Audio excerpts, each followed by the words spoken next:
for all the cities in the country, or most of the cities in the country.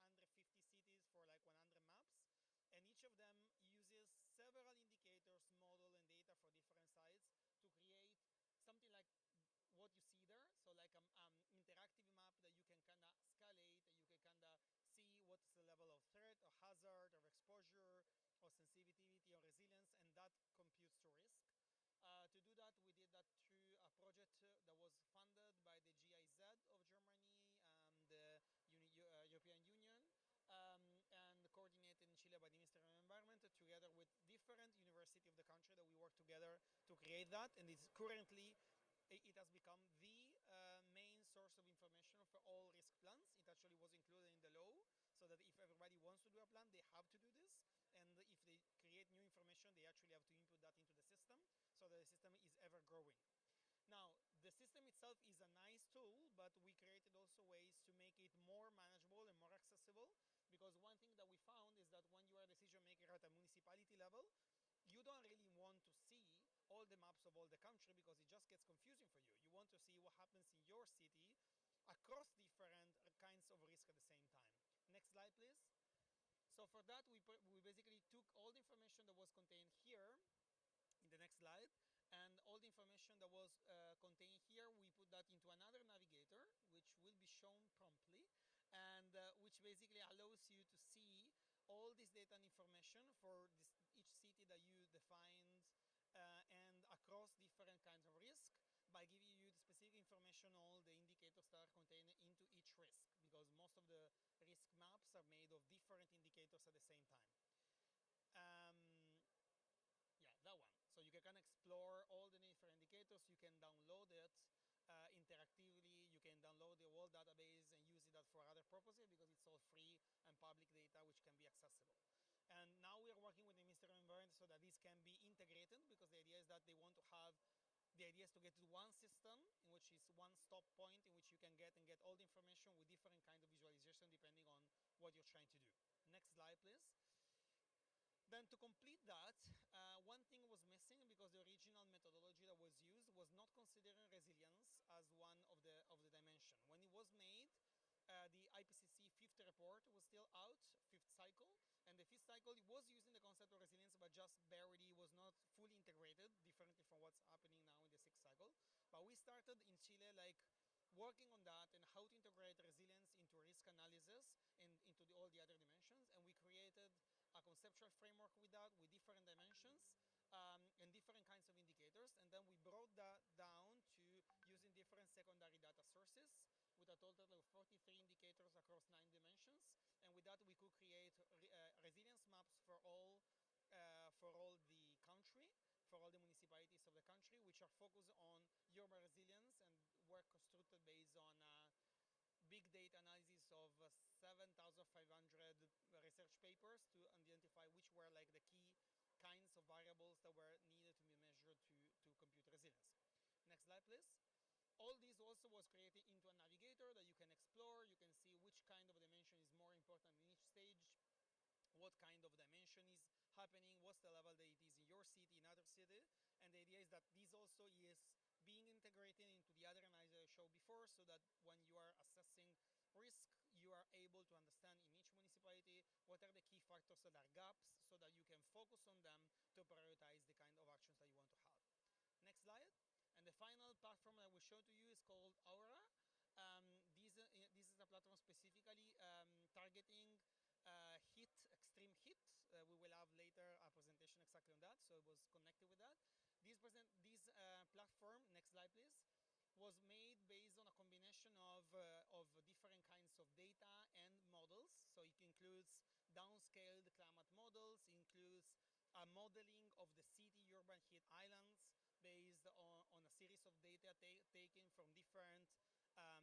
from different meteorological stations, plus a series of sensors that were deployed across the city, and plus other indicators connected with the satellite images, with planning, urban planning.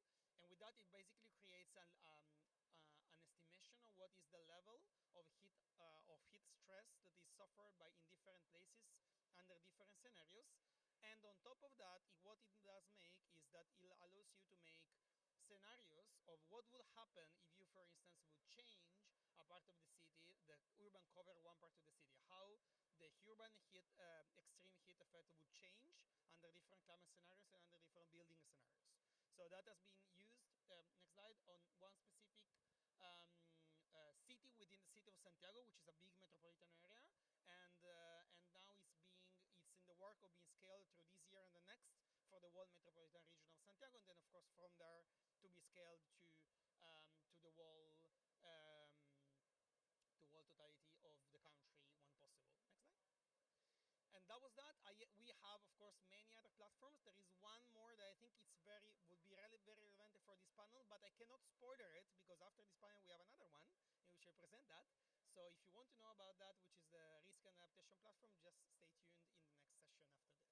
For now, I will pass it back to Laura. Thank you very much, everybody. Okay, yeah, I'm following here. So to go on with the session, I'd like now to call the members of the rest of the panel, because now we're going to have a panel on discussion. In this second block of the session, we're going to show and see some experiences of different kinds of network and non-state actors collaboration that have been happening across the world, specifically to try and advance into accelerating and making more robust climate action to build resilience in city and coastal communities. So for that, I will first of all call here Marcia Toledo. Marcia is the Director of Adaptation and Resilience at the Climate Champions team. Thank you very much, Marcia. I will also call Sherry Senhouse. She is the Finance Innovation Director within the Caribbean Climate Smart Accelerator. And Owen Goh, Deputy Director of the Stream Heat Initiative at the Climate Resilience Center of the Atlantic Council, which represents both of them represent key partners of the Race to Resilience campaign, and Marcia will give us context on that, first of all, on the campaign, on what we do, what happens. So Marcia, back to you, the microphone. Thanks. Thank you very much. If the presentation can be put, that would be great. First of all, very good to see every one of you and to share a little bit more about the experience of the high-level climate champions working with non-state actors. And very briefly, before going on to the details, what are the UN high-level climate champions? I think that's a very typical question, so I'm very happy to explain that first. The parties gave the mandate to the UN high-level climate champions to help bridge the work of the non-state actors with the work of the governments. So you know very well, we are in the UNFCCC processes annually, and this is very much led by national governments making decisions that are critical for global opportunities to advance climate action. But the non-state actors like subnational governments, cities, regions, the private sector, including SMEs, businesses, the finance sector, and civil society organizations organized through research think tanks, through local community action, through coalitions, are already very strong advancing different opportunities on climate action. So this is a campaign that was launched in 2021, and perhaps we can start already with the next slide. Thank you. Which is the Race to Resilience, was launched in 2021, specifically with the opportunity to respond to a context that we know very well.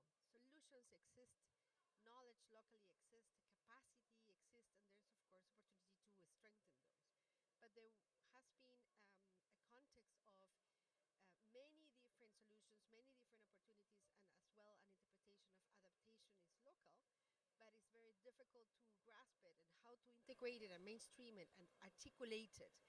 So the context at that time and the motivation of launching the campaign was we have a piecemeal approach of all of those solutions, and there's no clarity what to do, where to do, how.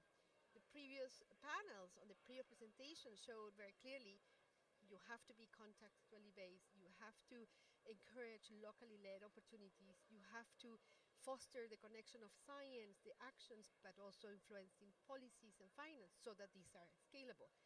So the Race to Resilience partnered with CR2 to bring together how can we better aggregate the work of all of these different non-state actors and identify the opportunity to connect those actions that are happening on the ground with the impact on people. And if we clearly bring that collective ambition, collective goal, we can as well have an opportunity to not only aggregate, but also bring together those lessons learned and inform future opportunities that can be critical, especially in the context that we are now, on the global goal and adaptation, on the type of actions, but also on bringing people at the center of climate action. And throughout that process, we've partnered with multiple actors, including several that are here today with us. So we have right now 41 partners. It's a little bit of a description there. And there is a journey that the campaign has taken in that process of helping us to understand, yes, there are different thematic actions that are critical and very important contextually based. But at the end of the day, we will be very much enhancing the resilience of people. For that, it's critical to enhance the resilience of systems. So we're working par in par with how that can happen, what are the metrics framework, and how we're tracking progress. So the campaign in that sense and the contribution of the science capacity of CR2 and other partners are especially in guiding us to make sure that we can bring this to a robust level, so that we can actually track the progress, showcase the evidence, and as well keep informing not only locally relevant contexts, but also specifically, hopefully, enhance the opportunities that are globally relevant. And so in that process of tracking, let's say, exploring how we can better track the increasing the resilience of people, the metrics framework developed has also, maybe we can go to the next slide, evolved, which is, we have like, this is the third year of the campaign. And so we have 41 partners, and we have a commitment of 4 billion people by 2030 to increase resilience. The collective commitment of the partners are reaching a pledge of 3.6 billion. The action plans of the partners are already identifying that 2 billion people could be covered. There is a finance mobilization attached. There is a nature as well, integration in different types of solutions that are relevant. This is a geographic spread of 164 countries, multiple number of regions and cities, and as well evidence, solution stories of the leadership of these actors. But what is more important, if we go to the next slide, is that we've learned together with the partners how to track that progress, what it means for the partner, what capacity exists at the level of the actors. And the relevance is, of course, those actions are happening in a specific context, as we heard before, in a specific system. So we parallel brought together the Sharm Adaptation Agenda 2 years later to give the space to those type of, let's say, relevant contextual solutions. We're going back. We need to go back. and the specific topic of today that is very much focused on oceans and coastal is a type of system where we have one more, where we have several different actors, and we're working very closely with the Marcus Partnership. And so we have partners that are contributing with nature-based solutions, with, for example, on coral restoration of mangroves, or investments on other types of coastal and cities planning and solutions that are very relevant for integrating what are those contextually based type of solutions that are needed. And while we are also gathering that information, it was evident that not everyone, not every solution can immediately translate to the impact of people, but there are signals of change. There are also other types of attributes that are critical to track. Are finance mobilized, are policy informed, are technology, knowledge, access to climate risk information improve or systematized. So this is an evolution as well that we've taken into the race to resilience. If we could go to the next slide, which mostly help us elevate. Yes, we are collectively tracking not only the pledges of the non-state actors, but also the improvements and the capacity that can help us understand the number of people increasing resilience, but also what are those attributes? What is the gender lens? What is the locally led adaptation that actually informs those? Are their capacity improved? Are their decision-making co-creation, etc.? And bringing this all together help us understand where are the areas where we need to work more, or where are the success stories that we can actually aggregate. Collectively aggregation is critical for us, because the tension that we see most of the times is very isolated, or very so localized solutions that it's harder to make a global context, or harder to tell a compelling aggregated story. So the campaign is actually very much recognizing the need and the unique opportunity to advance this global context, those local solutions, and elevate the voices of the communities benefiting, or the actors that are working on the ground, but at the same time helpful in aggregating and identifying what are the main barriers for accessing data, or for bringing more, let's say, co-creation on those opportunities. No, so we believe at the level of the campaign and the champions, we can contribute because of the science, the tracking, the leadership stories, to also identify what are the signals of change that can help us better put forward the policies, the finance, the partnerships that are being developed, or the type of tools and climate risk information, but especially as well how communities are being empowered. We do recognize there are many challenges, especially I would say on the capacity of the type of actors to really not only implement the projects but also track the progress. And the multiple, maybe the last slide is the one that is explicitly saying key points that we identify still that we believe the campaign can help catalyze this type of solutions. There is a learning curve.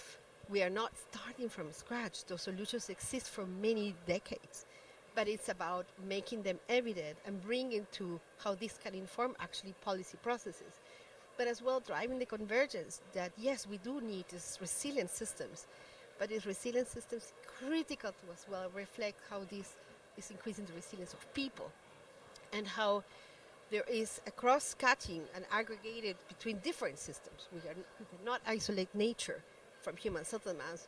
We cannot isolate nature from water systems or land use systems. So critical in that sense, this interactions between systems. As well, methods. While there are many methods to calculate the impact of those actions, they are not yet a convergence and the clarity of which methods to follow, so that we can better track the impact in people. So this is also the specific areas where become evident, especially in a context where we want to better contribute and inform a global goal and adaptation that can actually, let's say, elevate those success methodologies that can help better drive action, but as well represent the reality. And the final is the signals of change that I believe is an enormous contribution to reflect that additional ways of tracking progress on more like process-oriented or enabling conditions-oriented. Thank you. Thank you very much, Marcia, to explain to us the way in which the race to resilience and the work of the champions is helping to catalyze the work on multi-state actors, and now to hear more, to understand how this is happening in practice in the different places. I would like to give the word to some of the people that are working on that. So, Jenny, please. Thank you so much, and thank you for having me as part of this panel this afternoon. I'm from the Caribbean Climate Smart Accelerator. We are an organization, a non-profit, non-state actor within the Caribbean region, representing a coalition of 29 countries across the Caribbean and Central and South America. Our implementation focus, though, is primarily on the Caribbean. So certainly our target market and those countries and partners that we support are predominantly living in coastal, and I'll say countries rather than cities. Many of our countries are very, very small, and similar to what we experience in coastal cities or even larger countries, a lot of the population lives around the coast because the interiors of the countries are uninhabitable. So certainly there is an intersection between coastal as well as urban settings in many of our countries, and geographically we live in the belt where we are predominantly impacted by climate change, in addition to the other inherent issues and systemic issues that plague our countries. So from that perspective, certainly our participation in this um, discussion is critical and crucial. And the solutions that we work with are designed to really help catalyze change and transform our countries to become more resilient and ultimately to become leaders in climate change and in the building and creation of climate solutions for the world. So we work across four core pillars. We work on renewable energy targets. We work on the 30 by 30 agenda, which is heavily adaptation based. We also work on the building of physical and economic resilience through the creation of green jobs. And then we have a climate smart map, which I will go into a little bit later, but very similar to the solution that Marco presented. So for us today, we've heard a lot about the threats. We've heard a lot about um, measurement, understanding the risk, um, and we've heard about some solutions. But how do we get to the stage where we can implement those solutions? The next piece of the puzzle really is the financing. Certainly for us, in working across those four pillars, what we aim to do with our partners is to bring finance to the table. We are not a traditional accelerator in incubating projects per se, but we act as a collaborator and a convener across the region, both for mobilization of capital as well as the delivery of supply and solutions that may be relevant to the Caribbean region and that can be implemented in a way that is fit for purpose within the Caribbean region. We also are very much focused on innovation and the development of homegrown solutions, but certainly recognizing that because of the urgency of the situation, there is the need for both regional partnership as well as international partnership, both in finance as well as supply. And where there are solutions that work, there certainly is not a need to reinvent the wheel. So we are a very strong identifier of partners and a connector within the region to help both countries as well as the private sector to be able to reach its climate ambitions. So let me just, from our perspective, kind of define the climate finance gap. Climate Policy Initiative annually does a state of climate finance study. And their study for 2023 indicated that total climate finance, despite the global crises, had increased significantly from 2018 to 1.46 trillion in 2022. And it was estimated that it would exceed 1.5 trillion when the review for 2023 was completed. That's a 20% cumulative annual growth rate from 2018 to 2022. Adaptation finance as a proportion of that total started at 35 billion in 2018 and reached 76 billion in 2022.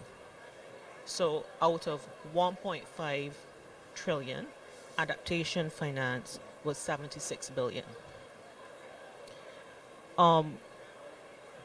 The estimated need for developing states is 212 billion annually. CPI estimates it to be between 212 and 239 billion for the next 5 years, but the United Nations Environmental Program has a way more aggressive forecast, a little bit broader, 150 billion to 300 billion per year to 2030. So in short, adaptation finance flows need to triple over the next 5 years to even begin to meet the needs of developing states. Now, we also know that there is certainly an underestimation of adaptation finance flows because there are difficulties with measuring it.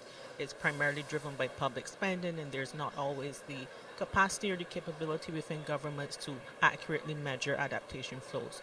We also know that there are a lot of mitigation and adaptation projects with co-benefits, where the adaptation portion may not necessarily be fully measured. So even though there may be some variability in those numbers, there still is a significant gap in what is needed for adaptation that we need to bridge. So how do we get there? Now, those numbers are those are global numbers. Now, within the Caribbean, we exist in what we as the accelerator like to call a data desert. It is almost impossible to get these numbers for the Caribbean. As an organization, I mentioned our Climate Smart Map. It is a digital tool that we have developed that aggregates data for the Caribbean region that allows you to track progress towards climate action for the countries within our coalition. So it covers a broad range of information from the existence of adaptation plans, NDCs, vulnerabilities, the quantified loss due to climate events for specific countries on the map, but it also has a significant portion of economic data that will allow a potential investor to, perhaps having seen losses or seen the adaptation plan for a particular country, to be able then to go in and assess if a particular country is somewhere they may want to operate. So we have that map as a core part of our work to help with the mobilization of capital and the identification of where there's significant opportunities within the Caribbean region to mobilize finance as well as to implement solutions towards climate action generally and specifically for this purpose for climate adaptation. So that is one of our core pieces of work that we will continue to build out to be able to support our partners for climate action across the region. It is available on our website. It is open. The source of the information is primarily publicly available information and information that has been voluntarily provided to us by the owners of the data, so that we are as up to date and as accurate as the owners of the data were. But we will continue to populate that map in a way that allows us to enable decision making for climate action for the Caribbean region. Now, in terms of mobilizing finance for our region, there is an economic opportunity for adaptation finance. While we recognize that it generally is seen as the purview of governments, there are solutions that can be commercialized. There are activities that the private sector can undertake. So how do we move the needle so that we are incentivizing the private sector as well as governments to make the investments that are required? Research conducted by Standard Chartered, which was published in their Adaptation Economy Report, found that for every $1 spent on adaptation in this decade, an economic benefit of US $12 could be generated, which highlights the significant long-term payoffs that can be generated and the losses that can be avoided by current investment in adaptation. So we need to create the enabling environment that encourages both governments and private sector to make the investments that are needed. There is a business case. It needs to be refined and presented both to government and to private institutions to help mobilize capital. And we need this done both on the side of the market, through the commercialization of some of these solutions that address adaptation where it is relevant. And we certainly recognize that not all of them can be commercialized. Some things will remain the purview of government, but certainly there are solutions that assist with adaptation and vulnerability that can become commercial. And we would want them to be developed as such so that the private sector appetite is there for funding those solutions. We'd also want to see the standardization and harmonization of measurement and reporting around adaptation, finance flows, as well as around the outcomes of adaptation. That includes data, disclosure, metrics, and alignment of strategies. Part of our work on the finance side has afforded us the opportunity to be aligned with GFANS as part of the Latin American Caribbean chapter, where we are a member of the advisory board. We had previously been operating a financial advisory committee, which is a grouping of leaders from financial institutions within the Caribbean region who are committed to supporting climate action and achieving net zero. And we have recently been given permission to move forward with the development of a Caribbean chapter for GFANS. Um, we spoke a bit today about fit for purpose and homegrown solutions. Certainly, GFANS as a global organization with chapters developing for specific regions across the world certainly has given us the opportunity as well to have a chapter that addresses the specific needs of financial institutions within the Caribbean region with a view to supporting transition planning, integrating risk assessment, as well as understanding the business case for financing climate, integrating that into their own portfolios.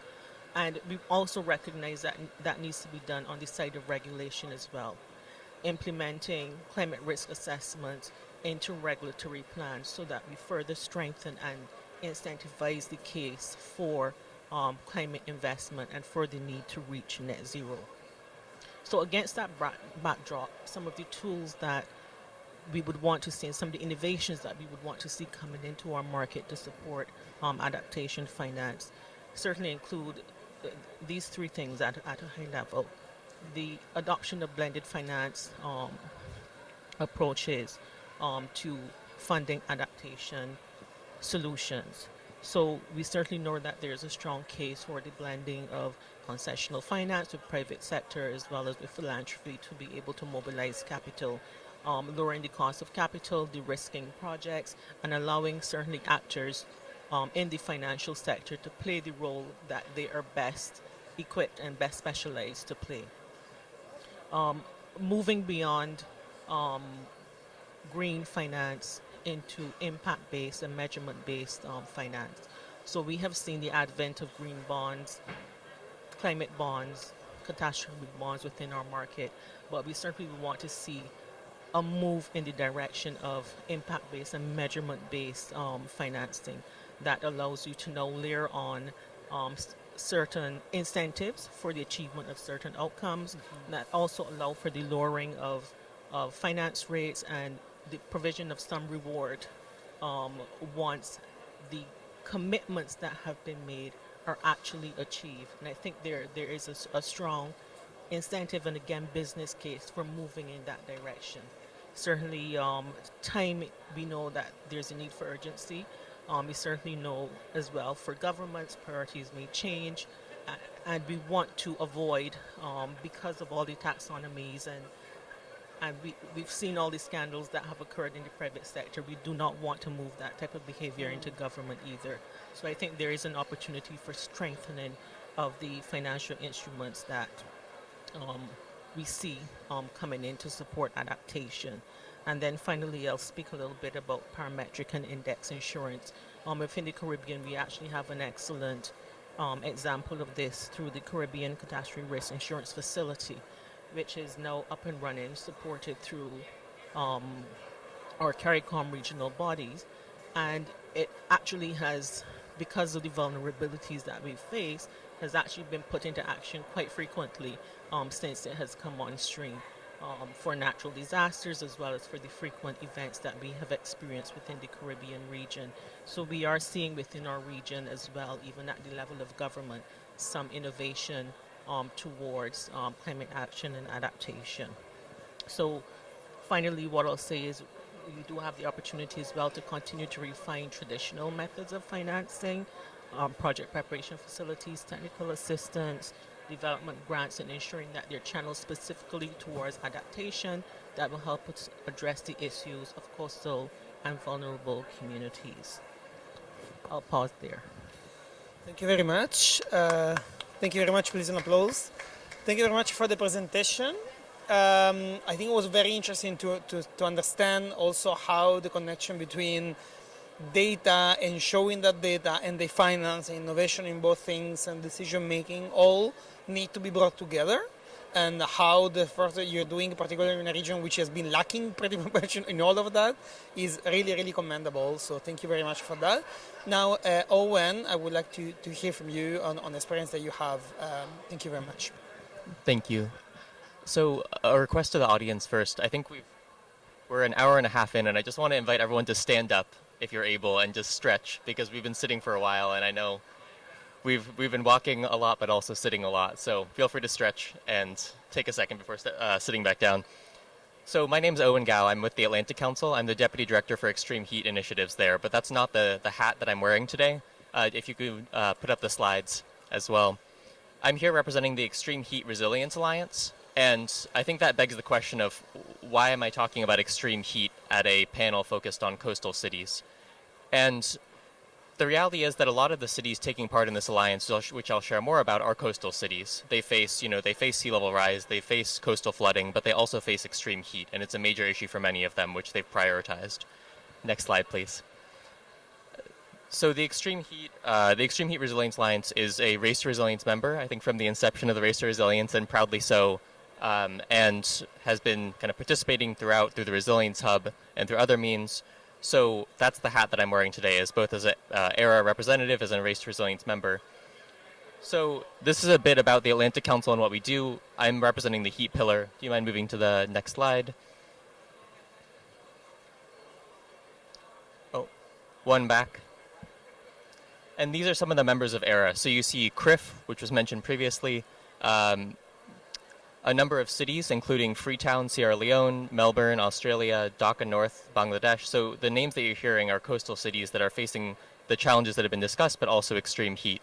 But also community organizations, and public health specialists, insurance organizations. So these organizations came together into the Extreme Heat Resilience Alliance because they shared a common interest in addressing heat's impact to the most vulnerable. So they essentially said heat is not what we focus on solely, but heat is something that we are seeing as an issue in our work. I'm actually going to sit back down. Next slide, please. So extreme heat, it's a cross-cutting issue. It impacts every part of society, children and infants, the elderly, outdoor laborers, the chronically ill, pregnant people, but also every aspect of life. So it has economic impacts, biodiversity impacts, agriculture, and food security. And these are all issues that coastal cities are dealing with as well. Next slide, please. So as you can see from this map, I want to point out two things. First, every title, city name that you see with a blue line underneath it is one that has appointed a position called a Chief Heat Officer. And these are all ERA members, but these are specific governance roles focused on extreme heat as an individual hazard. And why just heat? Why not, a chief water officer, a chief flooding officer, a chief heat officer? The reason for heat is because it is often fragmented across a number of different government agencies. It's fragmented across the Department of Transportation, the Department of Health, Fire and Emergency Response. And so the idea was to bring this all under the purview of a single government official who could coordinate and be the face of that public response to heat. Next slide, please. The text here might be very difficult to read unless you look at the screen closest to you, but I just want to make the case here. This is a report that we put out a few years ago focused on the impacts of heat to a number of cities, and you'll see that a number of these are coastal cities, the majority, and this is just the loss in labor productivity, quantified in labor productivity. This doesn't count impacts to infrastructure. This doesn't count the impacts to long-term impacts on society when people learn less in school because of the heat. But you'll see numbers like $10 billion lost in Miami, $100 million lost in Santiago in 1 year in 2020, and by 2050 that number is going to increase. So this is clearly an issue that already has a cost, not just a public health impact. And so this is the case that we're trying to make through the Alliance, is to bring these actors together and work collectively. As Aditya was saying, this needs to be something that involves community organizations as well as a multi-sector response.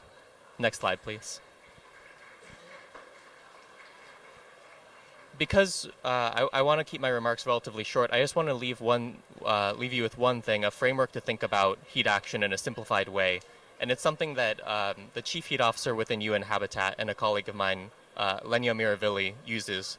And she uses the framework awareness, preparedness, and redesign. And the idea is that these are the three main components when we think about what we can do about heat. Do people know that heat is an issue, first of all? Do they know what to do when a heat wave is coming? And do they have early warnings in place to deliver that information to them? Preparedness. So do people have, in schools, a heat response plan to make sure that children have a way to get home safely or to get to a cooling center? And finally, redesign. Those first two sections are great, but in the end, our cities are not, in many cases, built for purpose, fit for purpose at this point with the types of heat waves that we're seeing. So how do we need to redesign neighborhoods and urban environments to be more appropriate for the heat of today? Next slide, please. So these last two slides are just some resources that the the Climate Resilience Center where I work and ERA have put out. I think I'll end here, but just want to leave you with that final note. Extreme heat is impacting all cities, but coastal cities are a major site for this. So I would encourage all of you, as you think about your work in coastal cities, to think about when people are facing sea level rise, are they also facing impacts in terms of utility bills from the heat and other impacts along those lines? So I'll leave it there and just say thank you for having me, and I'll pass it back.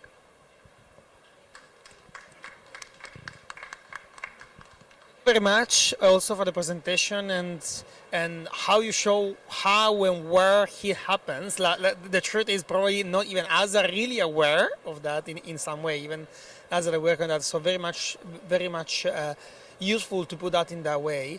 Maybe what I'd like to do now in these last moments is to see to bring everybody back, all the people that are here. The idea is that we can try and maybe have a couple of conversation or questions about everything as it may happen. So maybe I would like first to see if anybody in the audience has any questions from here. Please.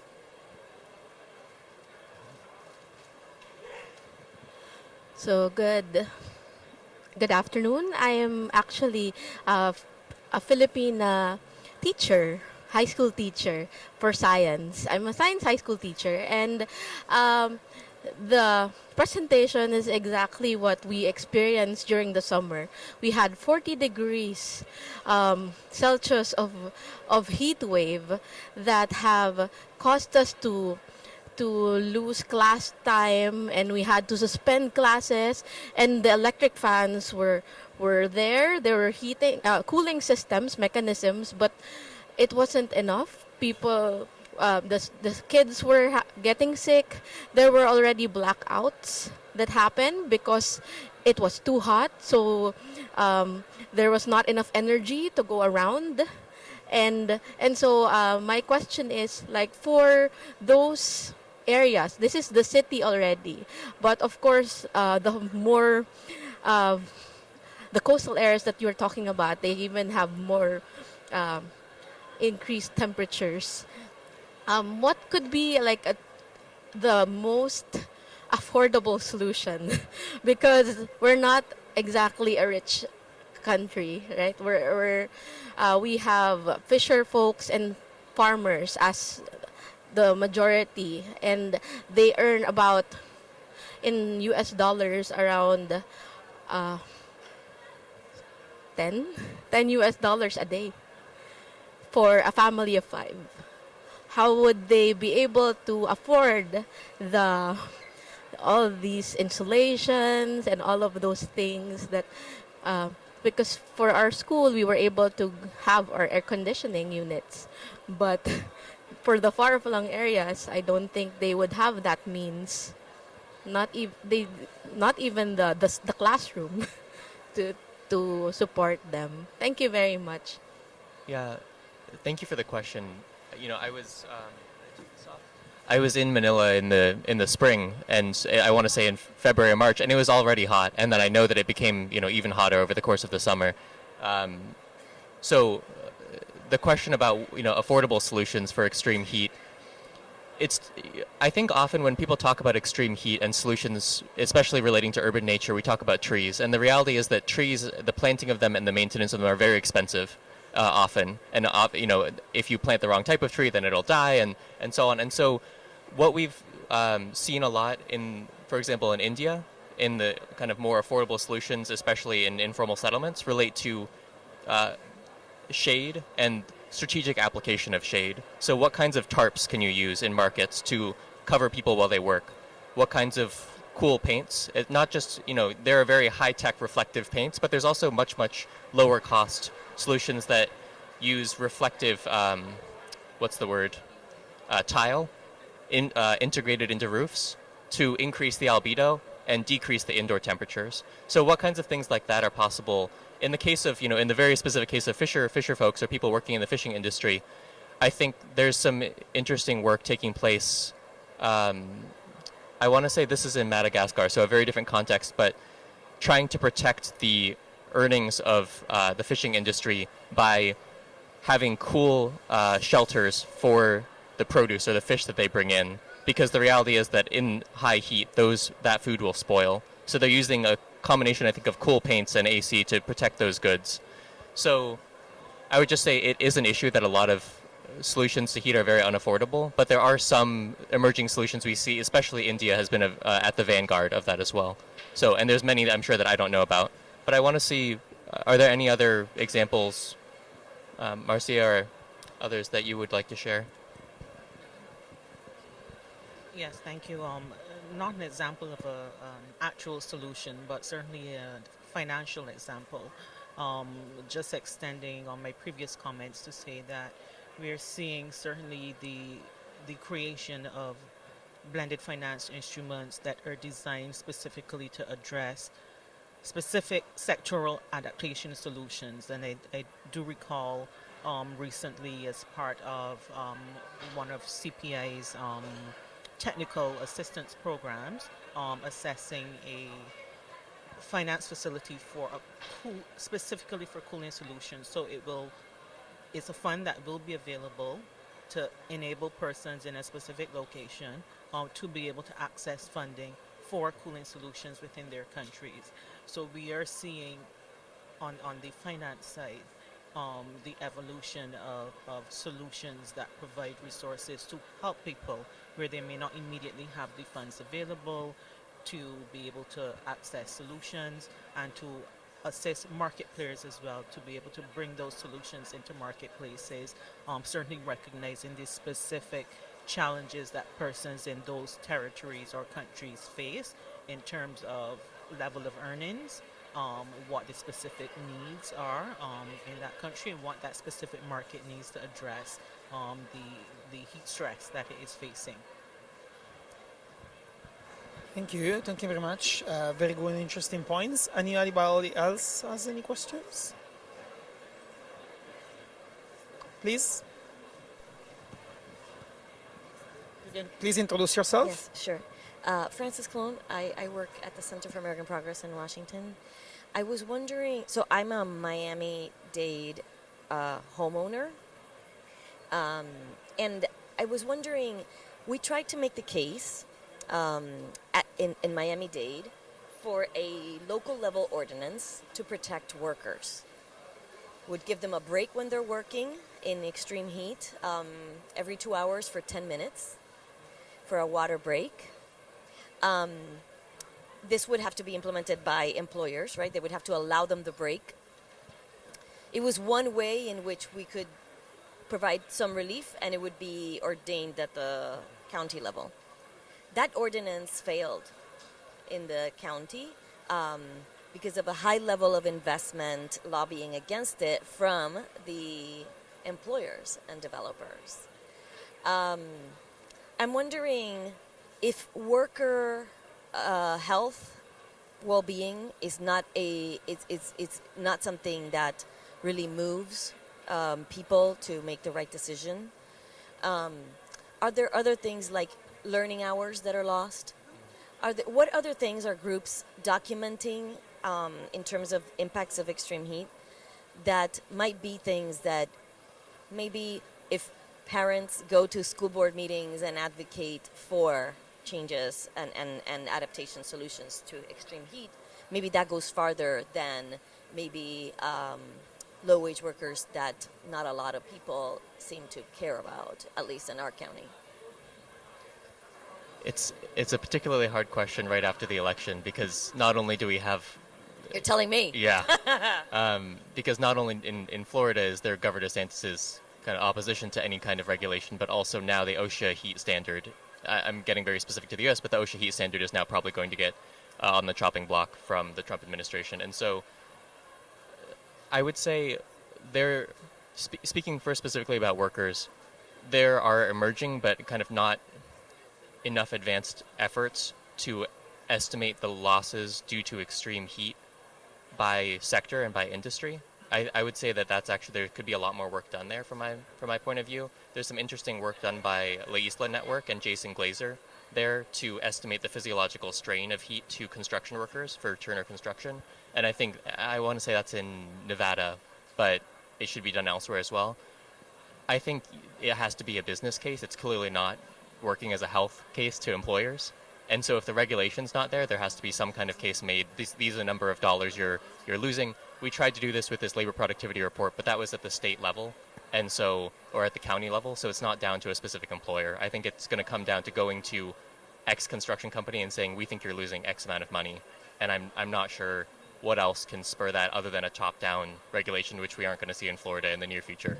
So I'm sorry to sound very pessimistic on that front, but but that's where research money is needed to look into that. So. Thank you. I do also have maybe one last question because we are really much approaching more like a combination of different systems, which has different actors, different sectors, different kind of public administration, of private actors involved.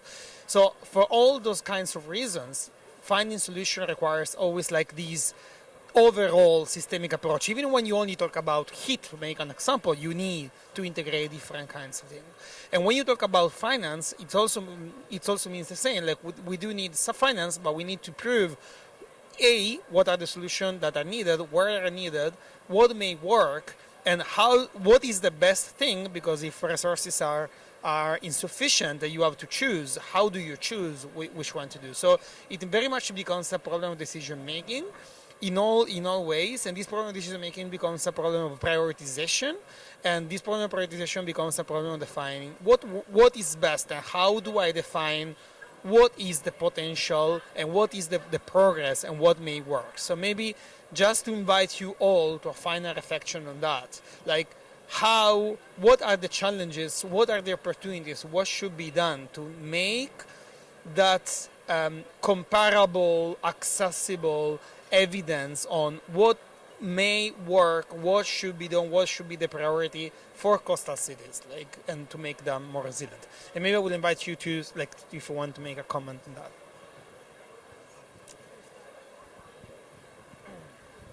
I think certainly as a closing comment, we've heard, all of the comments today, certainly indicating, as I said, that the research has been done.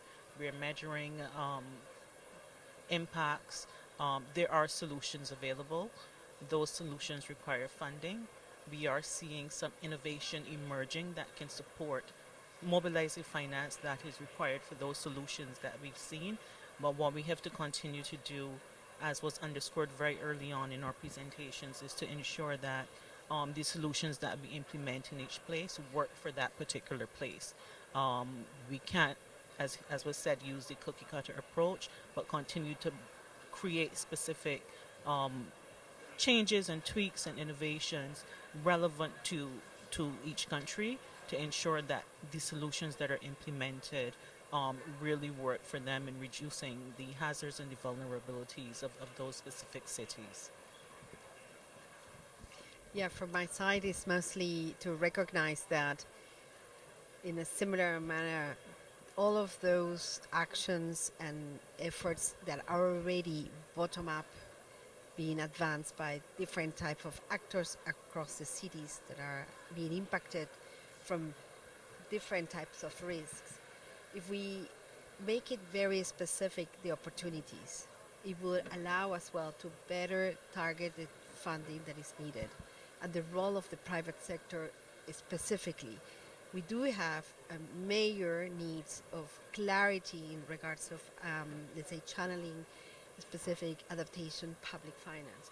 But if we want to bring it to a scale, we do need to continue bringing the private sector that it's definitely not on zero, but there is potential to better articulate the role of the private sector as well across several insurance products that have been already advanced by multiple actors, included by ERA and others.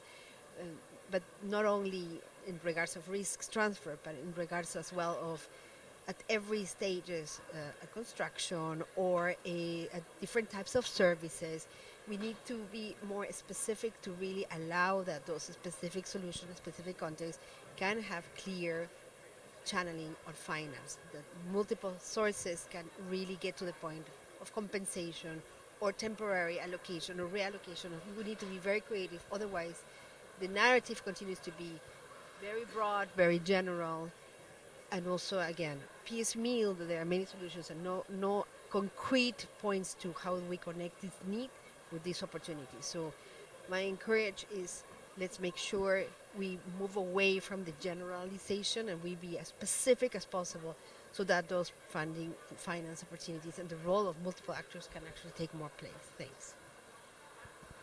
That was really well said. I'm worried about following up on that. I think that point on piecemeal, though, is really important. It's something that we're trying to address through this heat alliance. Heat is a very, it's been hot for a long time, but through this alliance, we want to move beyond pilots on extreme heat. We want to move beyond one-off, one-location pilots for heat adaptation and try to figure out how do you look across multiple country contexts, very locally led projects, but look at investment that can take place on a larger scale. So that's something we're trying to grapple with, is that issue of a lot of piecemeal efforts and how to connect larger investment beyond the pilot stage. So I'll leave it there and say that's something we're still working on. Very much, everybody. And Cecilia, I don't know if you want to, since you made opening remarks, it would be nice if you want further.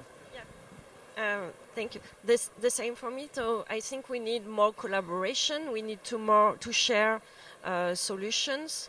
And regarding the finance, we need also to prove the efficiency of the solutions to be able to invite the funders and all private sector to finance these solutions. So it's really important to share best practices. Thank you very much. And I would like maybe a big applause to thank everybody of the panelists, and thank you very much everybody for being here. With that, we do close the panel, and we thank you very much for being here, and we hope you have a very, very good continuation of all the work and travel that we'll be having here at COP. Thank you.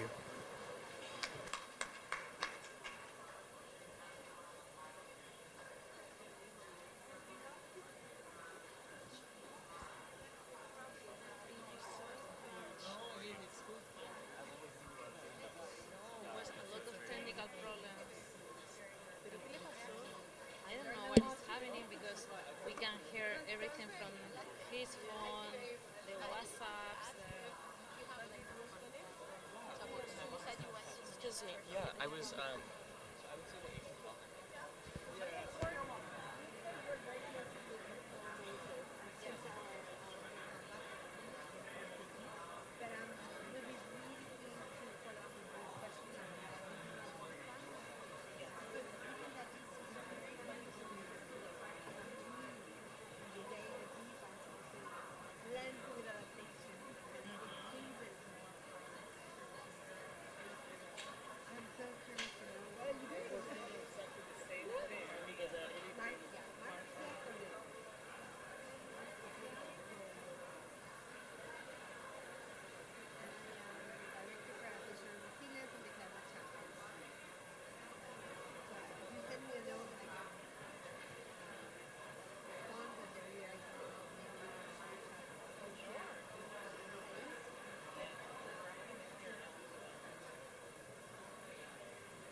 Okay, this is Zoom, this is a presentation and video. Yes. Okay.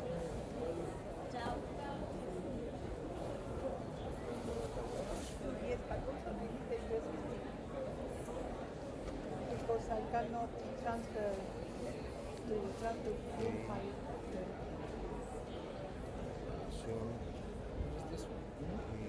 No, I took it out from that laptop. So Scarlett. Huh?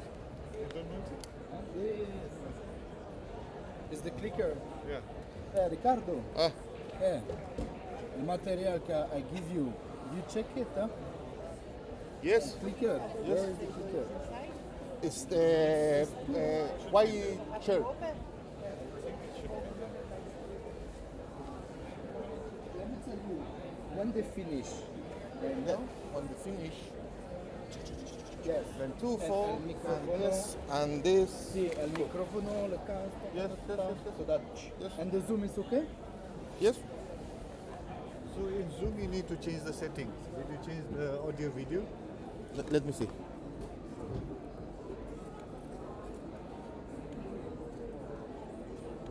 Audio?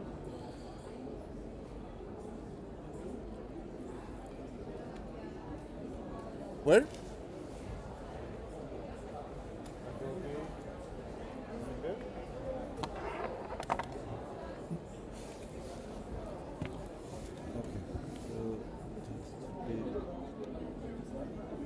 Audio should be Scarlett. Yeah, Scarlett. And this one is also. Oh, this is okay. Okay. So is anybody online? Anyone is online? No, not yet. So we need to test it. Yes. In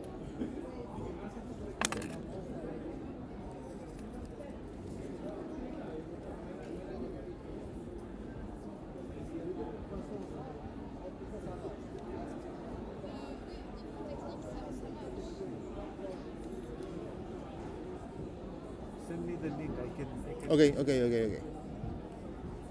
Like,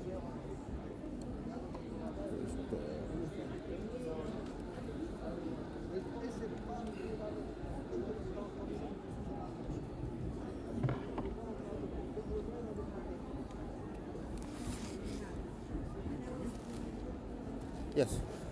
In the COP, in this, Who is that? yes, in this group.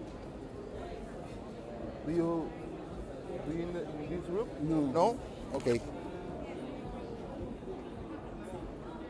COP Pavilion. Ese. No? No. Ese. Ese.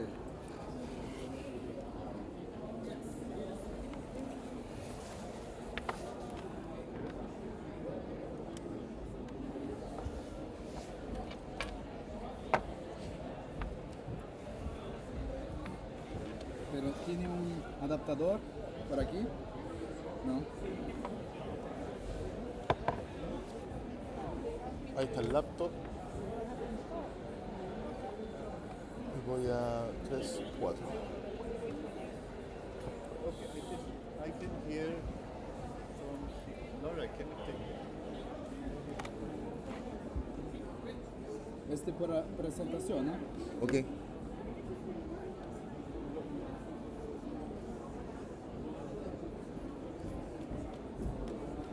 Yeah, I can hear you. Can you hear me? Carlos, ya, le acabo de mandar a la única persona Sí, pues que es está una por no. Zoom Sí. Está. el link. Ok. Así que, ya, por si acaso, ¿nos podemos hacer más cargo? Sí, por favor.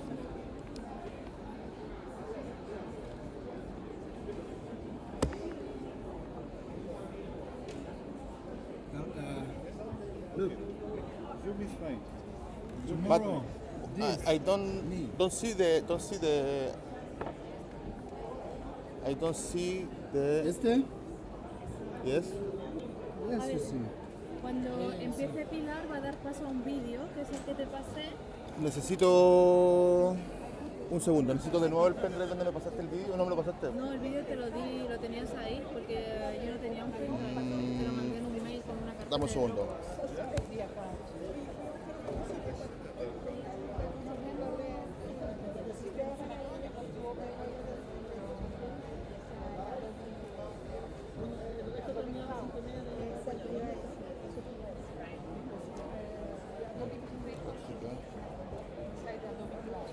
PowerPoint.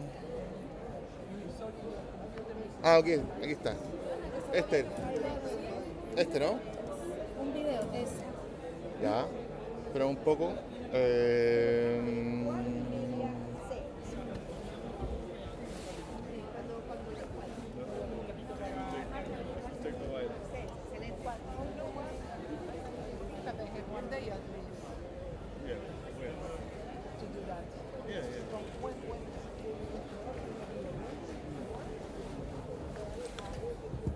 Zoom.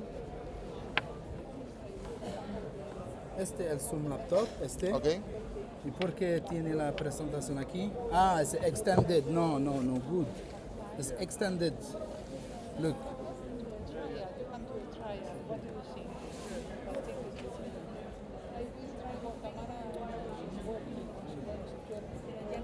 Look, Ricardo. Este en display setting. Tú eres en like this, no, like this. Duplicate. Ok, thanks. Change. ¿Esta presentación es finito? Yes. Okay. Doesn't work. This. Ato, what you want to do? For a recording? No, I need necesito poner de aquí a acá un archivo. ¿Un chico? ¿Qué es? Archivo, Archivo. Folder. Folder. You have USB key here. No? What is this USB No, key? this is mine. But you need to transfer. But these computer are computer. This is. Don't worry. You need the file. I understand. Okay, no problem. Don't worry. It's his PowerPoint computer. No. Because it's not powerful enough. And this is gonna OBS. Yes. Zoom. Yes. PowerPoint. PowerPoint. I need a beat.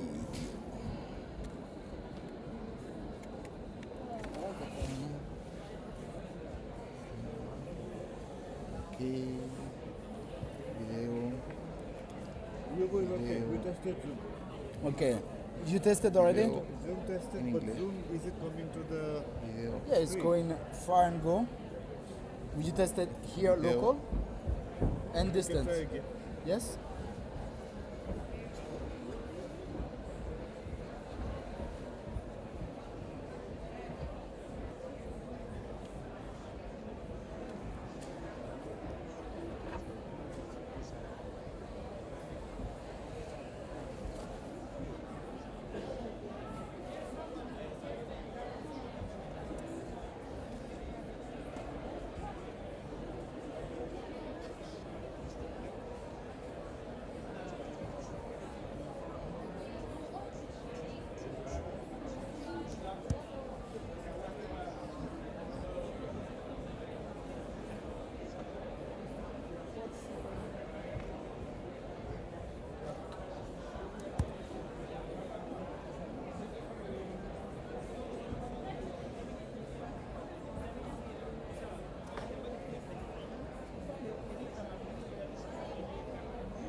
Yes.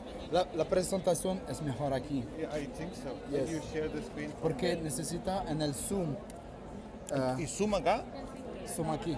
y presentation. Y presentation. Because this Yes. is not connected to Zoom. Yes. Es mejor. Okay. Let's try. Okay. Where's the file?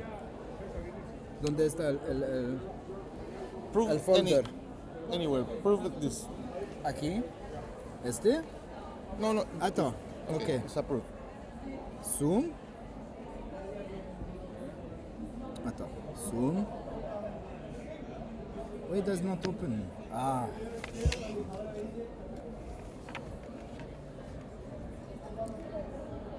Okay. Ah, okay, está aquí. Share. Este. Yeah. Share sound in case. No, don't share sound. Don't share sound. It will be a look back. If there is no. Okay, share. Yeah. Okay. Now this En el is fine. Zoom. Y aquí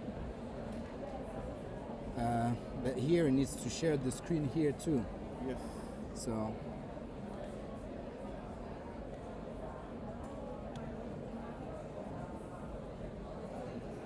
Yeah, we share that. We share the Zoom PC. oh, can I see? But it's not okay. Open only. No, it's not the right one. It's not the right one, yeah.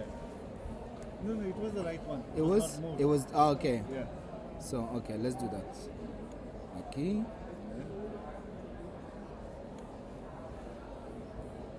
Yeah. So. Zoom. So. No, you didn't share it.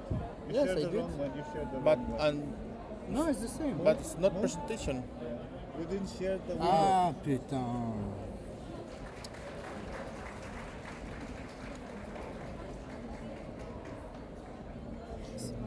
No, but this is gonna show the And then it's that one. screen 2. It's screen 2, I think. Because it makes the PowerPoint is configured for Okay, I got the. PowerPoint is configured for extended.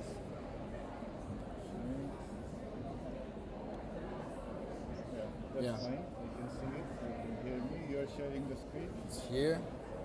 Over there. Yeah. Like Now, that. now turn it off. Turn the Attends. presentation off. Stop sharing. Okay. No, stop sharing. Attends. Stop sharing. And slideshow or stop sharing? Stop sharing. Attends. Stop sharing. C'est compliqué, hein? C'est compliqué. It is complicated.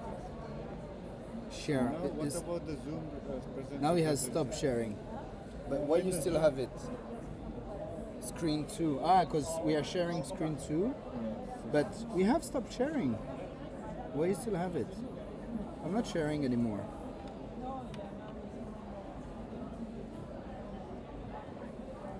One, two. Let me try to share this just to test. No, it's yeah, okay. I got it. No stop Yeah, share. but there no. Because there's the other PowerPoint. You need to close all the PowerPoint. That's too much. Can we close? Let's Yes. open the real one. How many presentation you have? ¿Puedes preguntarle cuál es la presentación que viene ahora?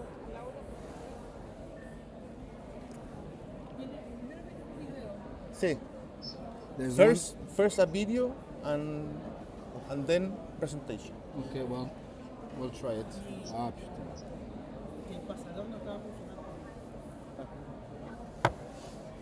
You still there? Talk to you. Perdón. No, que no estaba funcionando nada de pasarlo con por eso decía. Pero parece que lo apuntabas hacia acá. Sí, lo apuntamos en todas partes. ¿En serio? Por eso yo decía, y si intentamos poner otro, porque mira, como cosa. ¿Otro qué? Ahí tengo uno. ¿Otro pasador? Sí. Intenta ver si este funciona, porque Pa- sé que este tiene más señal que ese modelo. El problema de instancias. Y con ¿Y dónde está mío? Clicker.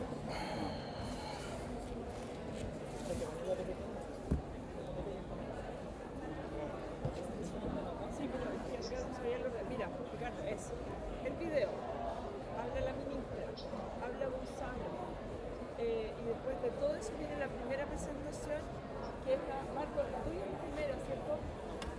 Entonces viene otra presentación después la tuya, pero la otra no sé de quién es. Ya. Un segundo. Karim, ¿Cuáles son las presentaciones que hay? Porque es el orden de la Zoom and video and Where's the presentation? ¿Dónde está la presentación? Necesita la real presentación. ¿cuál es la presentación, Karen? Que no sé cuál es. Pero, ¿dónde tienes las presentaciones para decirte? Porque te puedo decir cuál es la correcta. Y yo aquí tengo el orden de quién tiene que presentar y cuándo. Acá, mira. Ya, Primero ahí va el está. video, ¿cierto? Sí. Ya. Luego, Después viene, te lo digo al tiro, después vengo yo y después viene Laura. ¿Sí? Porque entiendo que But I was thinking, connect to Zoom this person. This is what I wanted to do. Yeah, that's easy. It's easier. Huh? Okay. Okay. Better option. ok. Where is this? In here?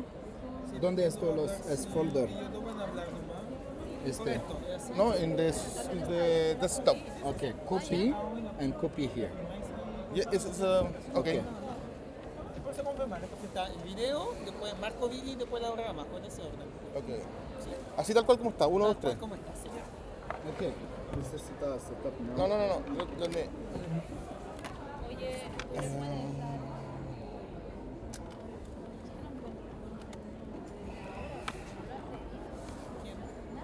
Okay.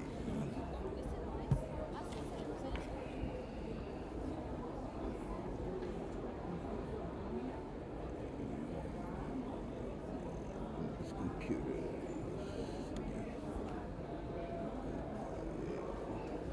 Video. Yeah, this is what I want. But, no, but I want to connect this laptop. But I need to log in.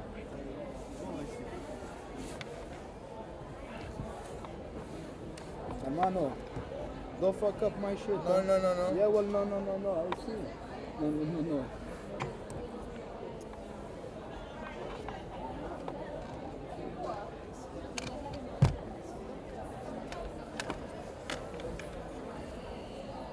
I will connect Zoom. Copy, I'll connect.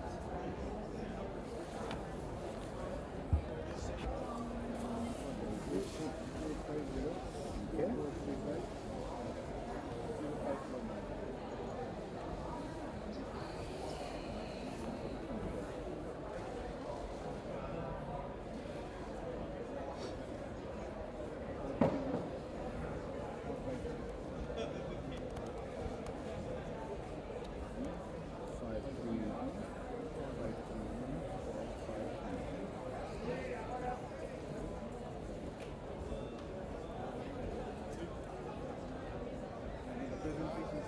Now he's gonna give it to me. It's copying.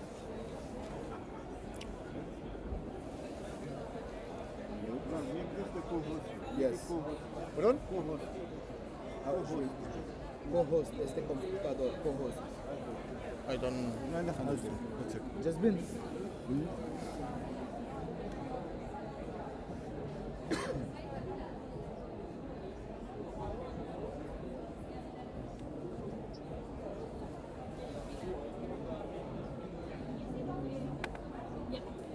But who's the host? Ricardo is the host. Ah, the host. Who's the host? Okay, let's do this. Just share because we don't know who's going to have. I think I can share. You can? Yeah. I think you got the thing directly. I'm not the host anymore. Multiple participants. One person is selected. Can you give me the file? Presentación.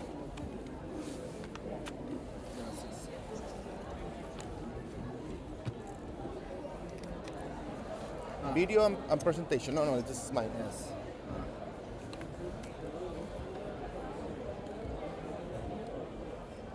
Sí. I will copy and then the step todo.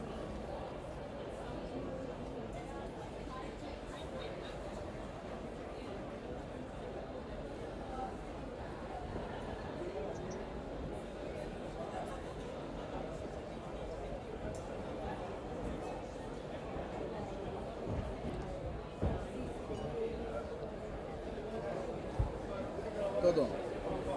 No. No, power. And la video. Yes, video. Somewhere. I can hear. A video. Video. Okay.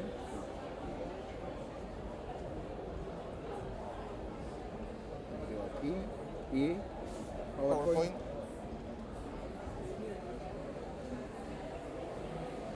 Okay.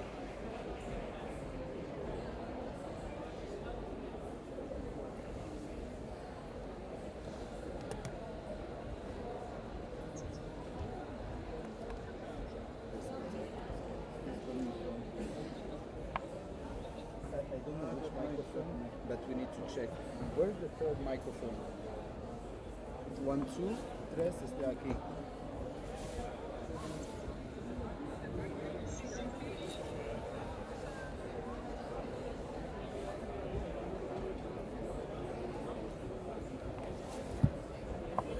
Estamos ok con el video, porque lo voy a presentar y de ahí Sí. ponemos el video. Ok, estamos ok, pero dame un segundito todavía, por favor.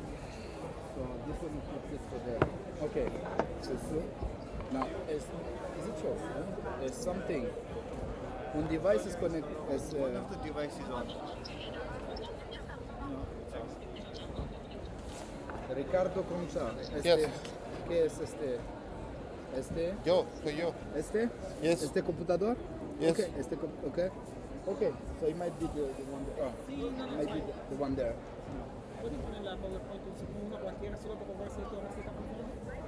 PowerPoint. One second, por favor.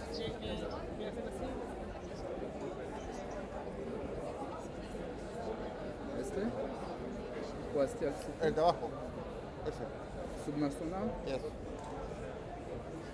Y 2, 3. Presentation.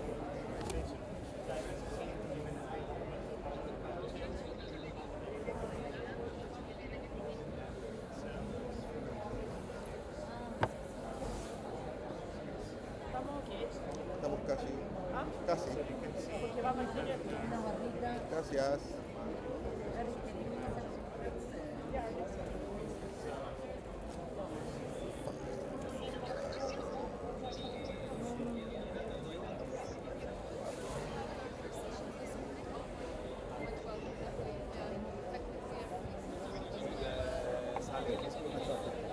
Okay. Okay. You share? Okay. Este en el Zoom, huh? No, you're not sharing on Zoom. Preview. No, okay. Here you don't need this. No, because this one is okay, this one. Okay, yeah. It's You don't need confusing. HDMI. Yeah, you don't need. You don't need HDMI. No necesita. Es mejor. Okay. Do that. Full screen. Aquí. Full screen.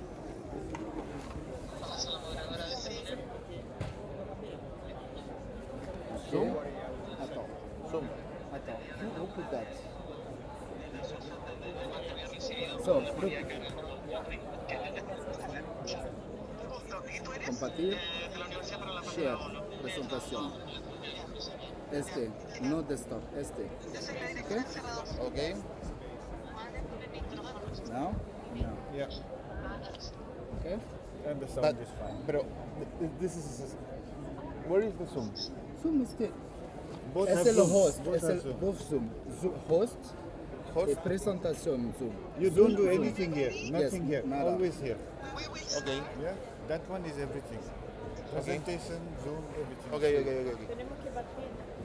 Okay. We have to start with this. The sound comes from the other microphone. Video is all set here.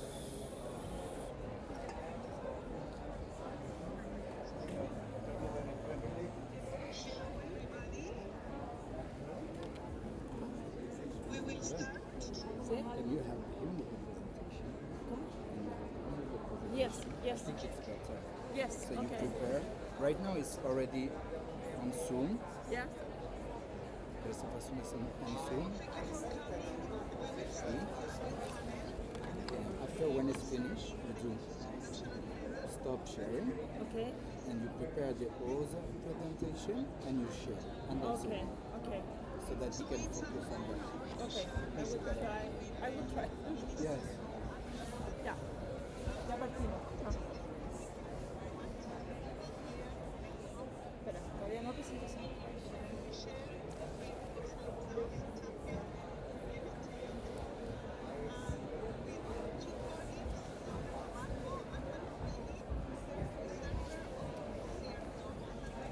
Ricardo, where is the Zoom is here?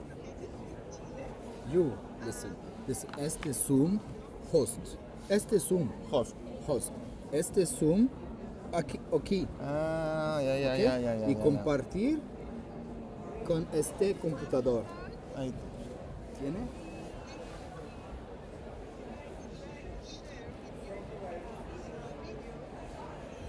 ¿And video? ¿And video? El video.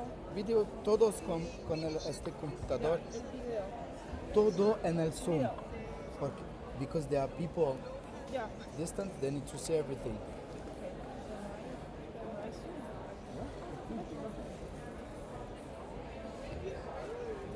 video. No, Did you share the sound? Este el video. La. Attends. ahí está. No. Dejar. Share la video y compartir sonido. Optimizar por la video. Compartir. It should come now. Attends.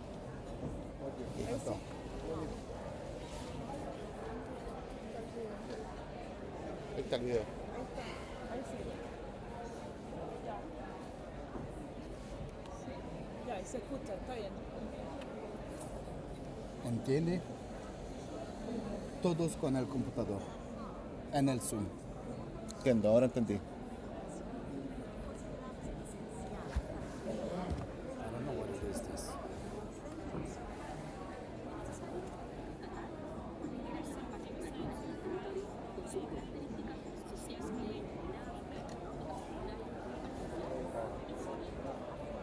What is this?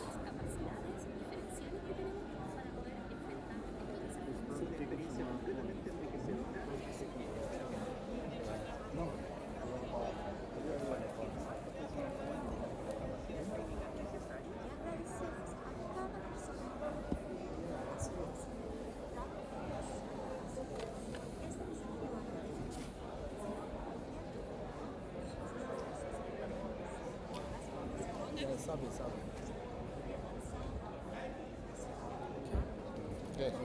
Yes.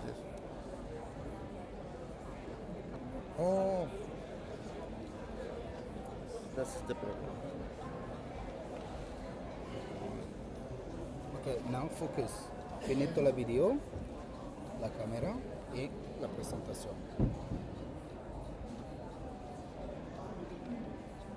Y stop la video. Okay. Stop. Stop the video. Finish. Now, Share. compartir y la otra presentación. Necesita preparando la presentación. Yes. Okay. Esta presentación. Yes. La primera. Yes. ¿Cuál es la primera? Yes, la que está puesta. Esa. And then, Ah, Ya. hacer una vuelta tremenda. So, I don't do anything now. no, you have Presentation. right now it's finished. When you see the presentation is almost finished, prepare everything.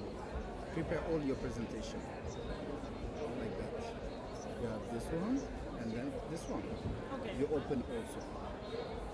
So that it's ready. When this presentation finish, Ricardo will show camera. Then you prepare Yes. compartir. The next one. Yes. You Y la compartir vemos. y abre. Yeah. Yeah. Okay. Okay. No, I see. I'm just looking for. Pero now, listen, next slide. Next slide. Pero esto Here. todavía no. Sí, pero Por el momento, pero en next slide. Yes. Okay. Okay. Or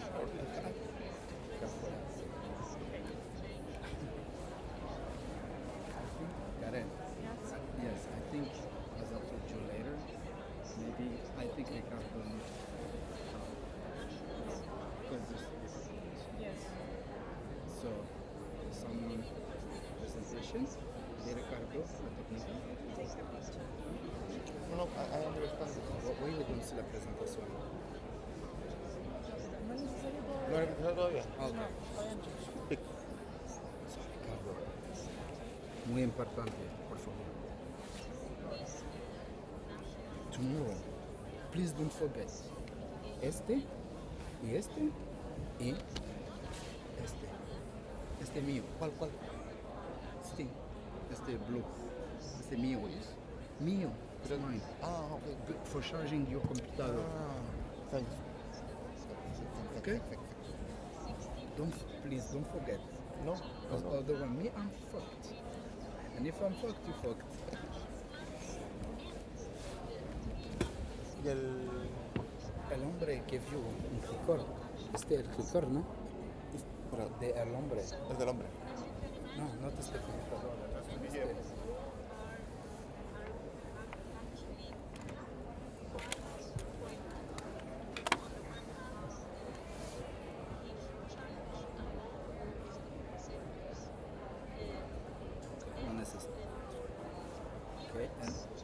repente el hombre is gonna click.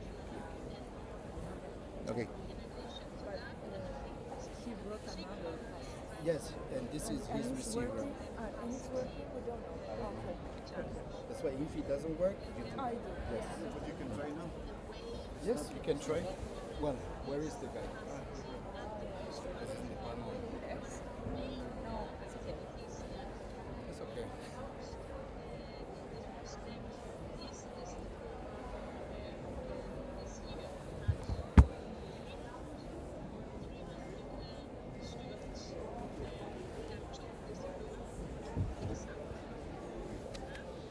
Come here, so you can work.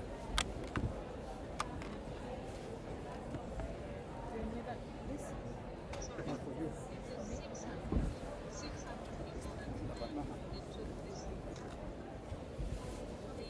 Es mejor for you. More comfortable.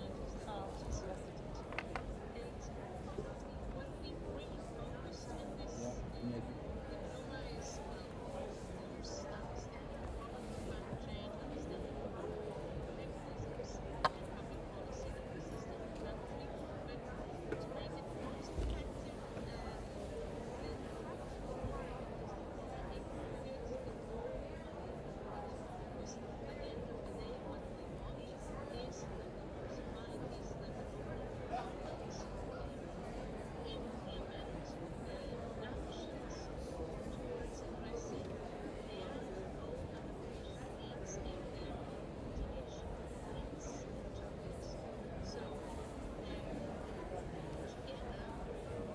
You prefer this and this and this? With my actual? No. No? No, because you, tomorrow, I'm gonna be here. I need it here. Yes, in the Please. morning. No, no, no. Yes. Because Please. Otherwise, I'm in problem. Huh? I cannot work otherwise. when you finish all, Yes. I take a picture and send you. Okay?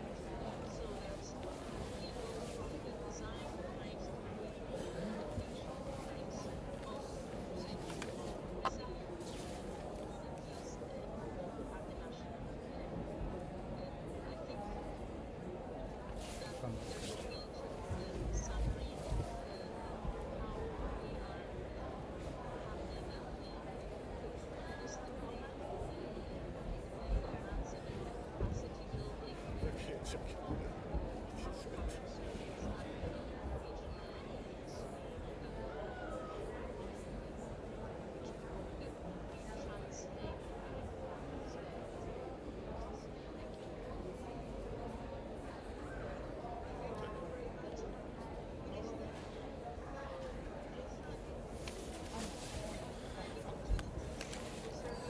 ¿Qué?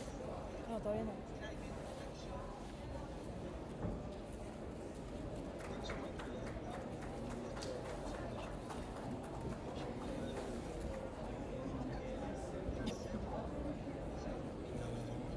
No.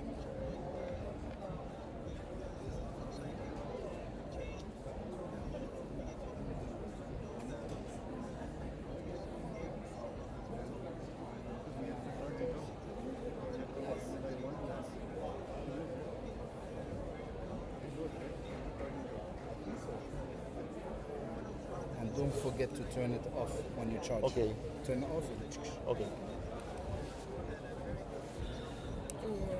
Ni se escucha nada en la transmisión, solo lo que hablamos nosotros.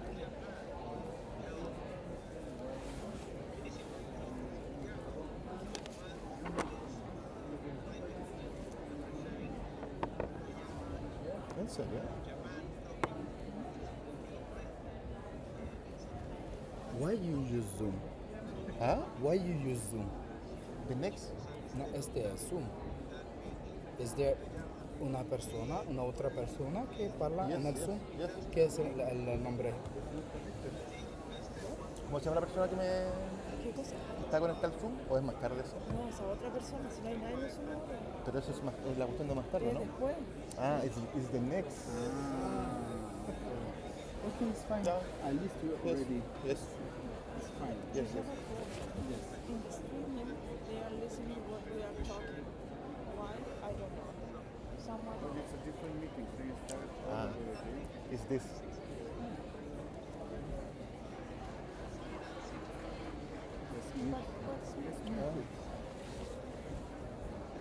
No. Start off. No.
La presentación viene ahora, ¿cierto? Después. La presentación en PowerPoint viene ahora.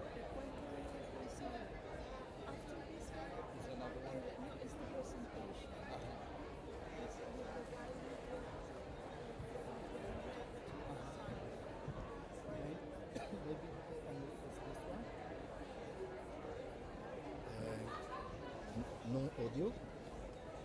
Okay. El audio configuración aquí.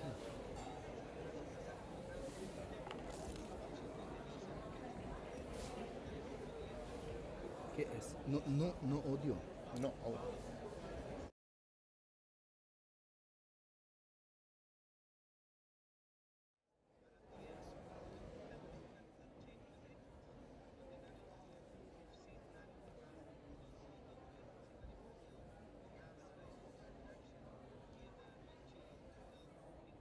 Por defecto.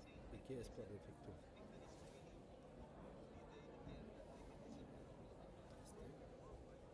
¿Qué es USB audio device? NDI.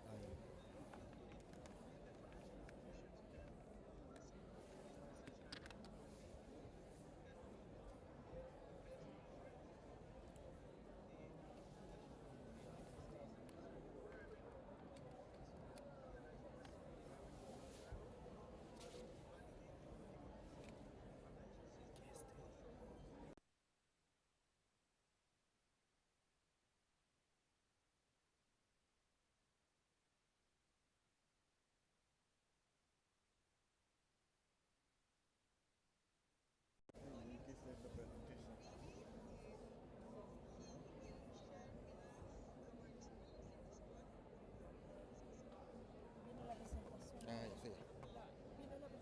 Sí, sí, sí.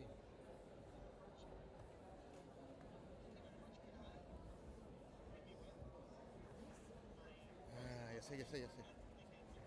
Let me ¿Tiene see. el audio? Let me see.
a partnership from the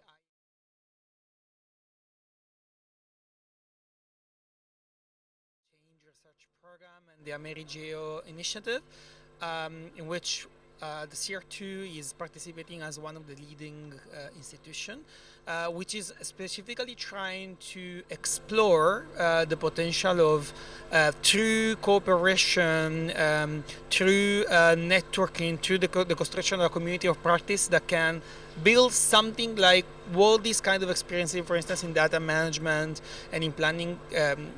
More like at the Latin American level, and the plan now is to start with a pilot for the La Cuenca de La Plata, the La Plata watershed, which is probably one of the largest one in Latin America. And if you want to know more, you can just ask me, or you can come see our panel on the 19th at 9 a.m. at the Peace Risk and the Transboundary Risk Pavilion.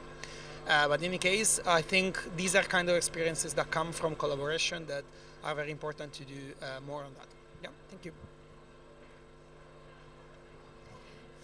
Thank you very much for your attention. So we finish this panel and for the next opportunity. See. Photo.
Ya,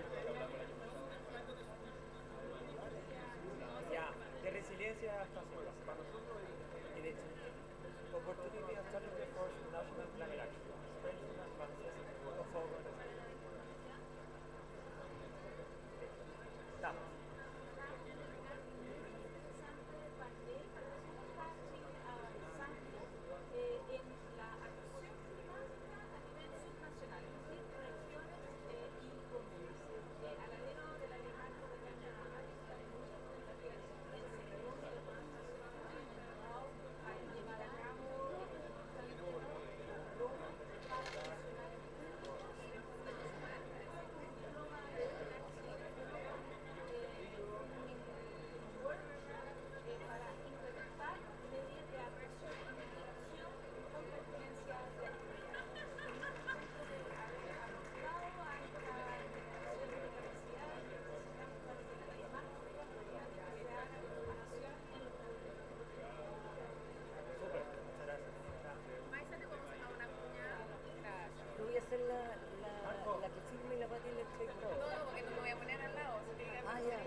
Hello, this is Jane Goodall. The number of species listed as in danger of extinction, some critically endangered, is growing. And with them, the delicate balance of biodiversity that sustains all life. But there is hope.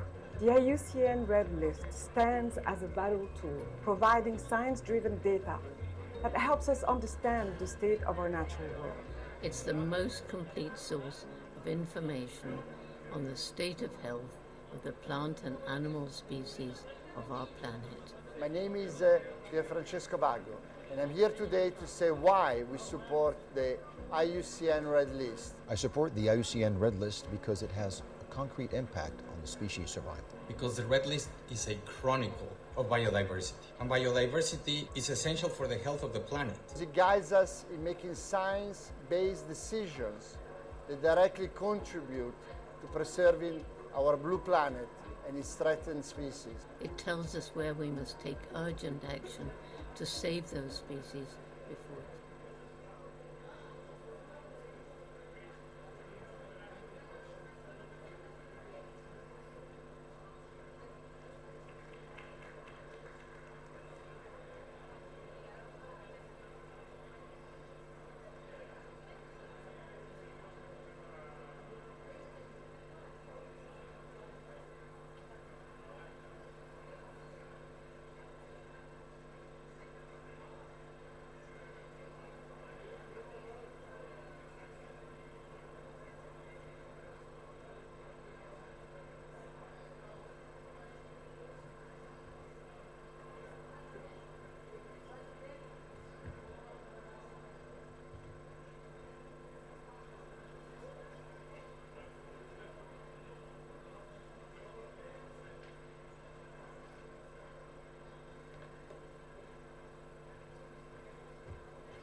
1 2 1 2.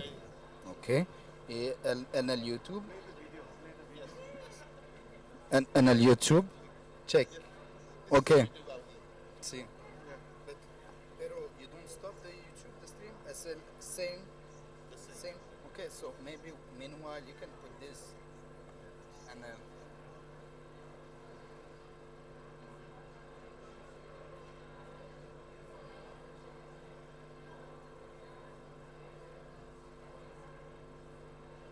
And after you prepare, after, I'll show you. After you prepare for your Zoom, que este, first, attends. Yes, that's the thing. Yeah, it's gonna be complicated. Attends. If I do that, let me just do that, and the Zoom there is. You see here, este, aquí, este el Zoom, Zoom PC, just in case. So Zoom PC is one. So one, now it's ready, and then after you turn off. Well, you have to not.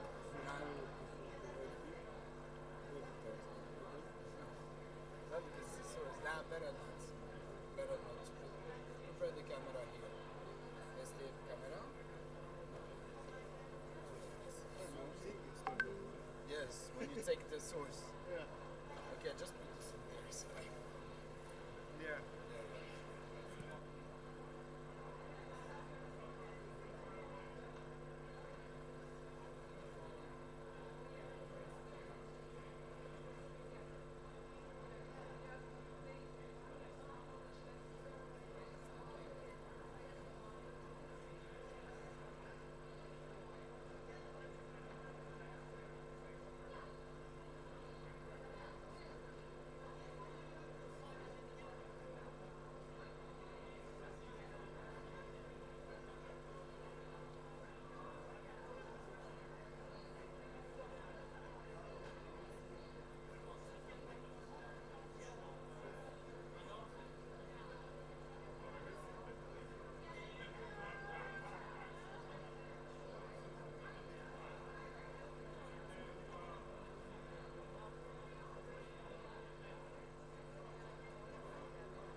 almost everyone.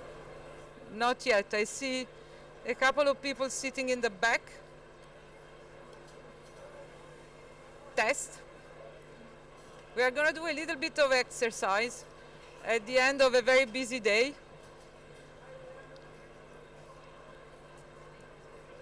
Let's try again. Raise your hand if you can hear me fine. Amazing. All good. So thank you for joining us here tonight at the Science for Climate Action Pavilion.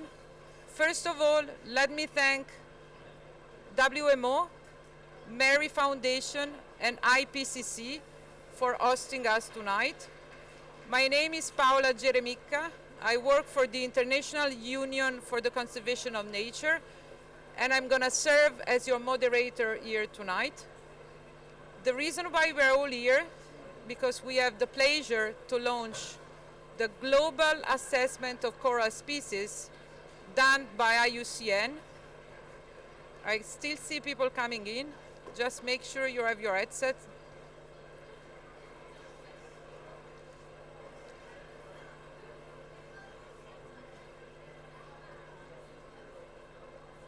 All good? So we are officially launching this Global Coral Update, and you will hear more from the panelists about the key outcomes of this Global Coral Update. And without further ado, let me introduce the amazing panel, experts in the field and friends, I'm proud to say, one by one. It's a real honor for me to be the moderator of you all tonight. Let me invite you on stage Stuart McInnes, the Deputy Director General of IUCN. We have Beth Polidoro, who is online, connected via Zoom. She's the Associate Professor on Environmental Chemistry and Aquatic Conservation at the Arizona State University. That's the most difficult part for a moderator, getting the names and the job titles right. I hope I'm not going to make any mistakes in pronouncing your names. Beth, she's also the, how do we call him? The Red List Authority for the Specialist Group of Coral at IUCN, and she's connected online. Welcome, Beth. We hope you can hear us fine and see us as well.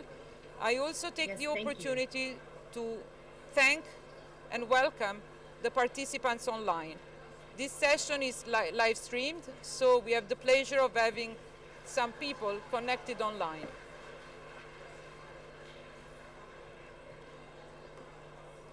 After Beth, I have the pleasure to invite here on stage Daniela Picco.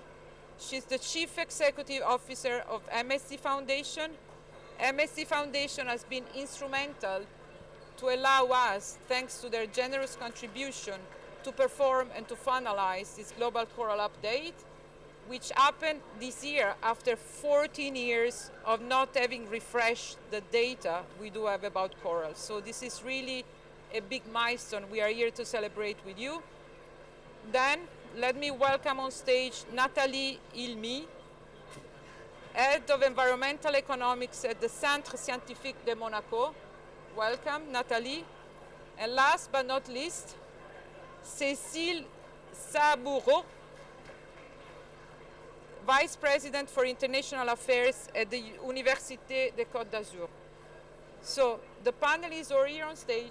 Thank you very much. We are going to hear from them more about the coral update and more about the importance of healthy coral ecosystems and about the ecosystem services that those healthy coral reefs they bring with them. Let me start with Stuart, the DDG of IUCN. He's going to give us a short, you can put the slides on, please.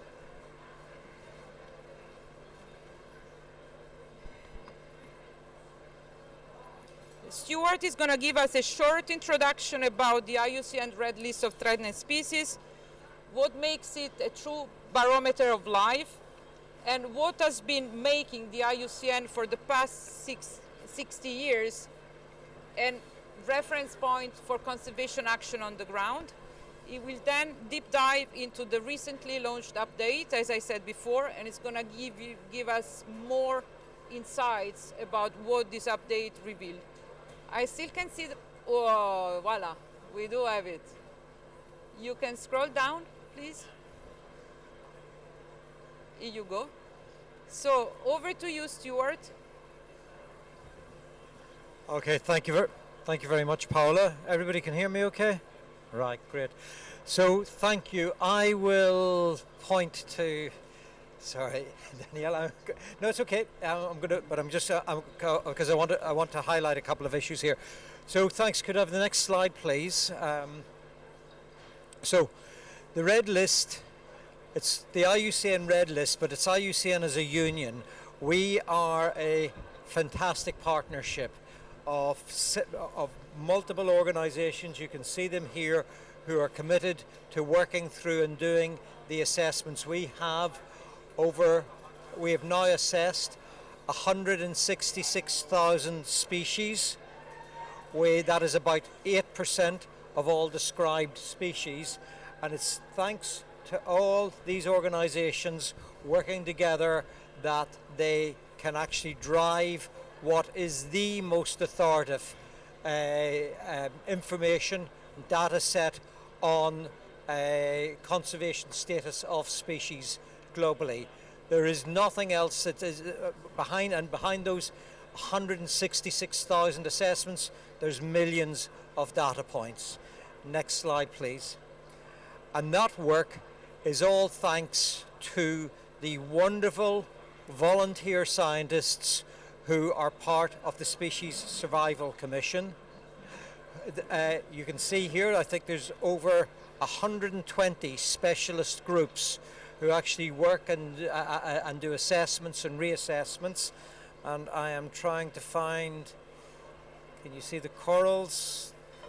I saw it here somewhere. There.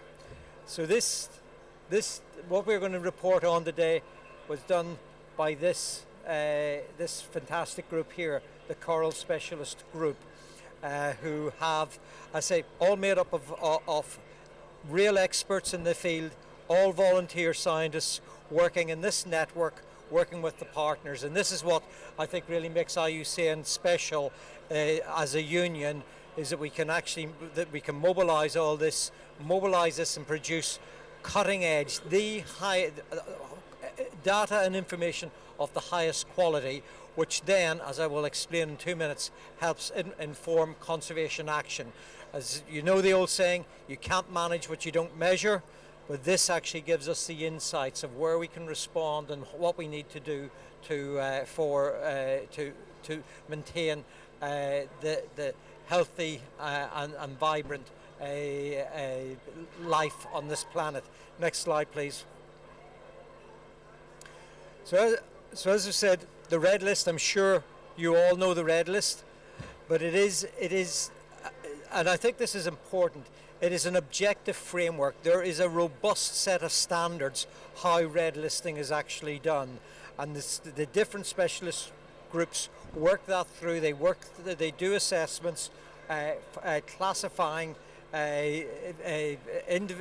different taxonomic groups down at the species level and assessing the risk of extinction. And then they're able to categorize that to start to say how close a species may be to extinction. And this, I said, this really is the starting point for conservation action over decades now. Next slide, please. So, what we know at the minute, so as I said, we've now assessed 166,000 species. We know that 28% of them are threatened at some level with extinction, and all the major groups are represented there, and we've actually been working to make sure that we're increasing groups that were historically underrepresented, such as fungi and invertebrates. Next slide, please. So how do we apply the red list then? one way is actually to look at trends over time. And so here you can see this, and so this is called the Red List Index. And this can be cut, spliced and diced, as they say, in different ways. This here is looking at this from a regional perspective, and you can see that from, we can look at trends from 1993 to the present, and you can see just how much species or species groups are at risk. Now, one thing I want to say that is very relevant today, and please keep this in mind as when I start to outline the conclusions of the reassessment of corals, is that since we developed up the Red List Index, the taxonomic group that has declined most precipitously are corals.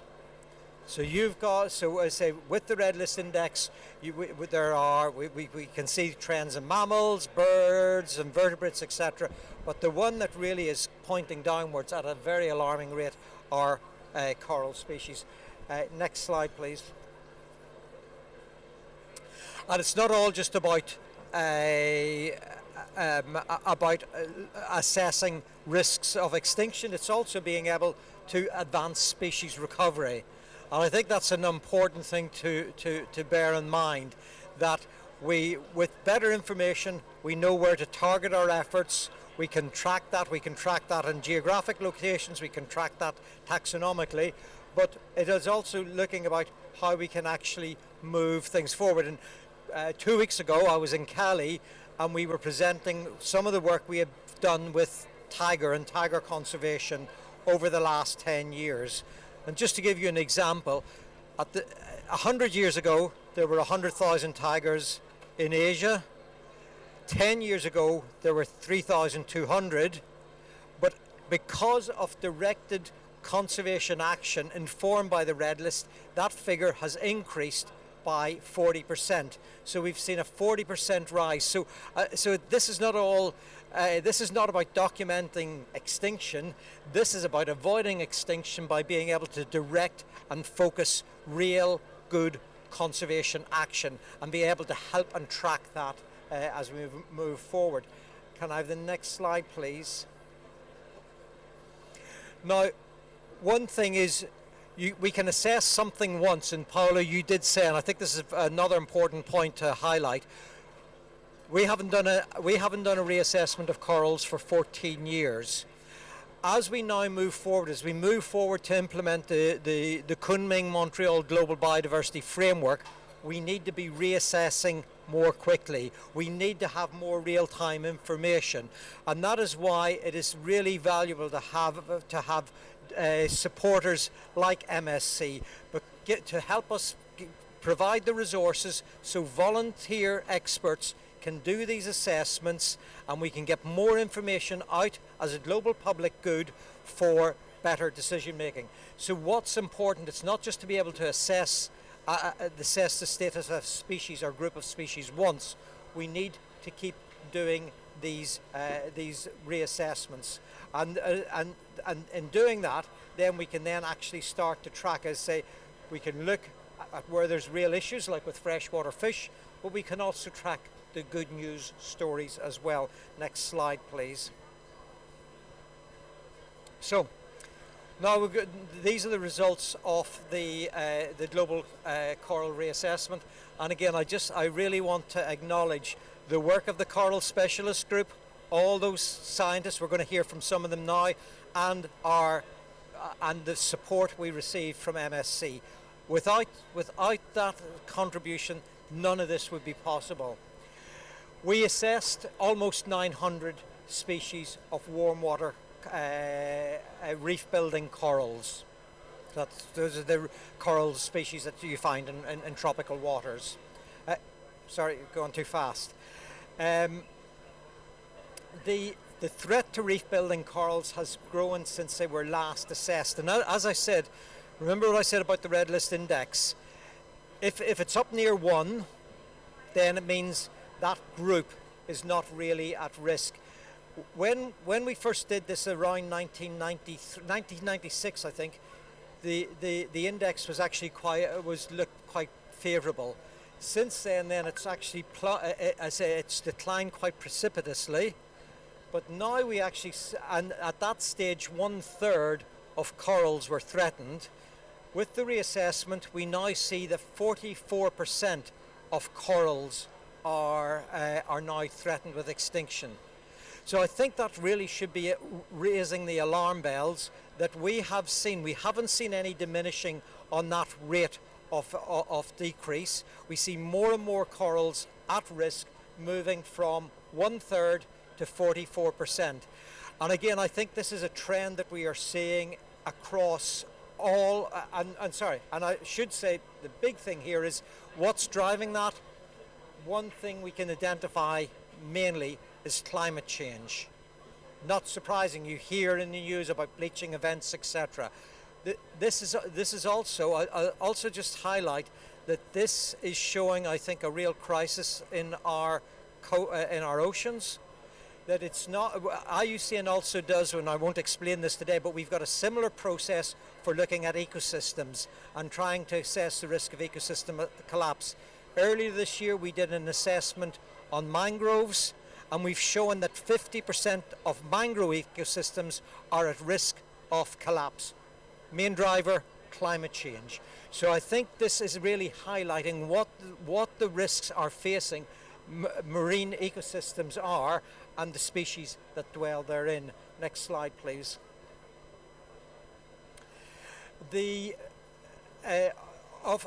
the species that were assessed at risk, most can be found in South and Southeast Asia, and followed by Oceania, Sub-Saharan Africa, East Asia, and West and Central Asia. We've also assessed reef building corals of 85 Atlantic coral reefs, and again those are showing similar trends as well. Again, about 1/3 of Atlantic corals are considered as assessed as critically endangered. Next slide, please. And here's where you can see it. So to me, this is a real alarming trend. You can see the number of threatened coral species high in Oceania, Southeast Asia, along the East African coast, up into the Red Sea, and then, as I say, you can see that there are less. Remember, there are less species, but about a third of these are considered critically endangered in the Atlantic. Next slide, please. So, what do we do? Well, the main solution must be, and I think this is why are we presenting biodiversity data at a climate COP? Because I think the key lesson is the time for procrastination has gone. We now need to see a significant action on cutting greenhouse gases and the emissions. It is not just the warming. It's also the acidification as well, but we'll hear from our specialists on this in more detail. Over millions of years, coral reefs have built up as some of the most diverse of our marine ecosystems, and now with the sixth assessment of the IPPC, and I think we'll hear more about that, has actually highlighted if we overshoot 1.5, and remember this 2024 is probably the first year that we've actually had at least a temporary overshoot, but if we overshoot 1.5, we will see a significant number. I think it's 70% of 90 by the end of the century. Yeah, so I say this unfortunately, it'd be great to have good news stories like the Iberian lynx or the tiger, but this is not the case. There is a real risk to our marine ecosystems. They have been ignored for too long, and I think one of the things hopefully that we can do with the Red List is really put the spotlight on just how critical this situation is. Final slide, please. I said we've also assessed cold water reef species or coral species. Those live in much colder, deeper waters, so they don't depend on sunlight. They're less. You might think, well, okay, they're safer from warming and bleaching events, but they're not. We've actually that there are still threats there. Some of these include fishing, trawling, damage through deep sea deep sea mining. But again, even there in these cold, dark waters, climate change is still a real issue, coming from not so much from warming, but from acidification. But that's the overview. I think what we really want to do is hear from the real experts. And so with that, I will hand... Oh, sorry, there's one more thing. Oh, sorry, one more thing. Okay, last slide, please. Yes, very important. I would hope... I imagine most of you are familiar with the Red List. I imagine most of you use the Red List. But I would hope if you came into and you didn't really know this story of what we've done with the coral reef reassessment highlights the fundamental importance that we need to be investing more and more in this here. We need to be supporting those 10,000 scientists who actually do this assessment. We need to have more regular assessments, and so we do need to raise the profile of the Red List, and we need to be able to mobilise resources so that we've got others joining the generosity of colleagues like the MSC Foundation. And so this year we are launching, the Red List is 60 years old, and we are launching a real, to profile and give more publicity to this, and with a real focus on iconic species. But I'm not going to steal Paula's fire because she's the genius behind that. So Paula, you're going to have a few words on that later on. Thank you very much. And again, I want a big thanks to our SSC specialist group and to our SSC scientists and to our donor in MSC. Thank you.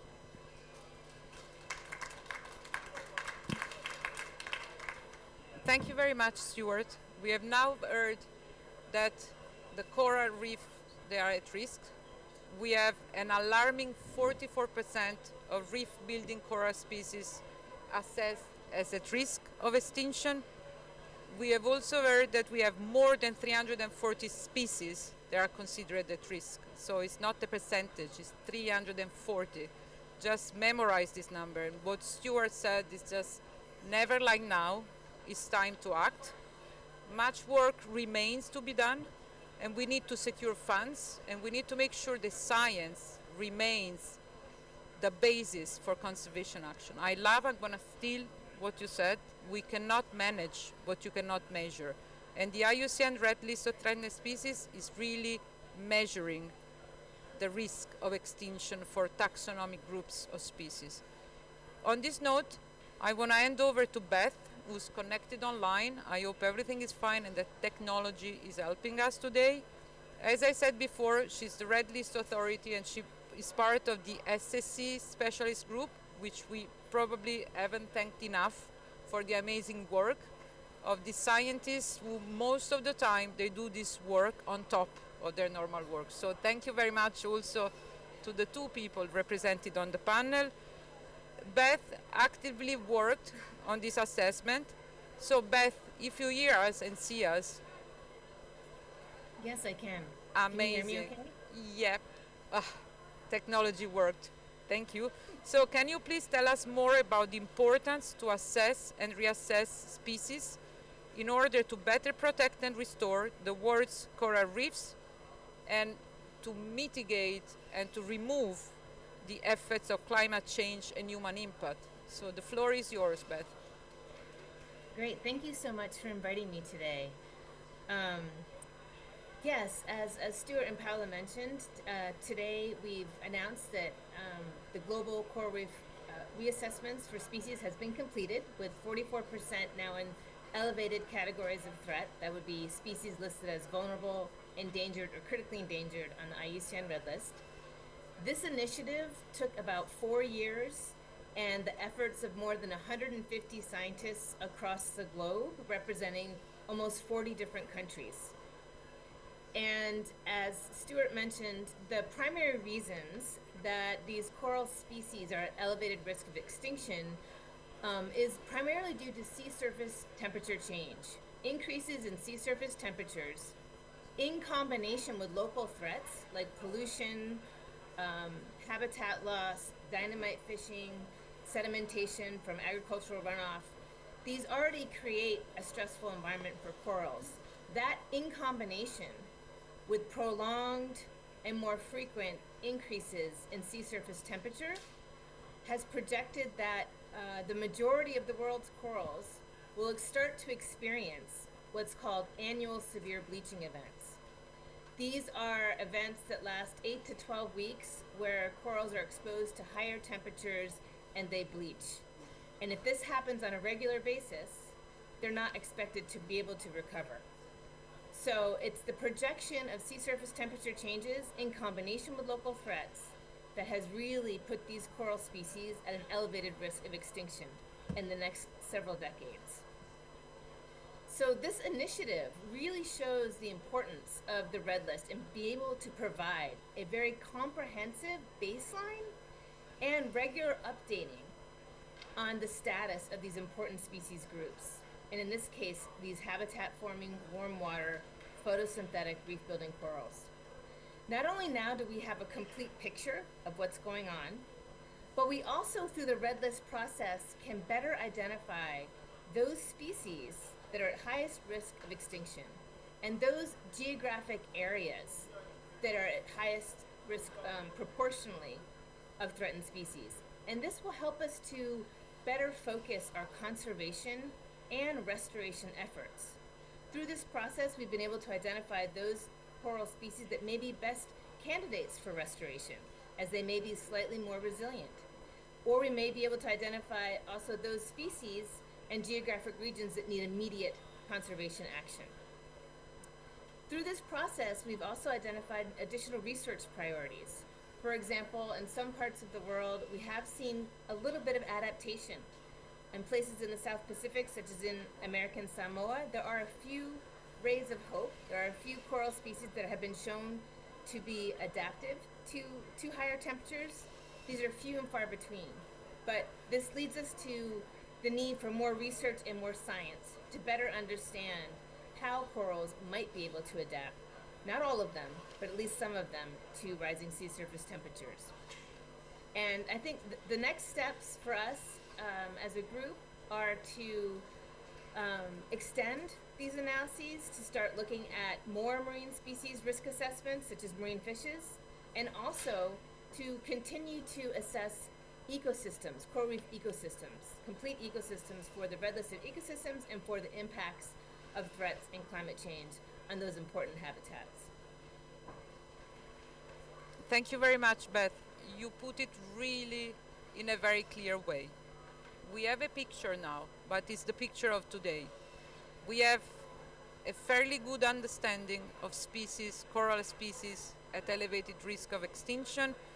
We can take the avenue of setting up conservation action on the ground. On top, we need to continue to assess, reassess, move at ecosystem level. When my kids, they ask me, Mom, what's the difference in between the Red List of species and the Red List of ecosystems? I always explain that, giving the example of coral reef. They are really the home of many species, and this forms the ecosystem. So it's important we fuel resources into these two very important knowledge products of IUCN, which are public good, meaning everyone can access those data. I was impressed to hear, for example, the number of clicks the IUCN redlist.org website receives every day. It means that data, they are used for research purposes, for conservation purposes by government, organizations who work on the ground, and we need to continue to provide actual data, because all data, they don't serve much. They are not useful enough. So this is the constant update that the specialist group, they do all the time.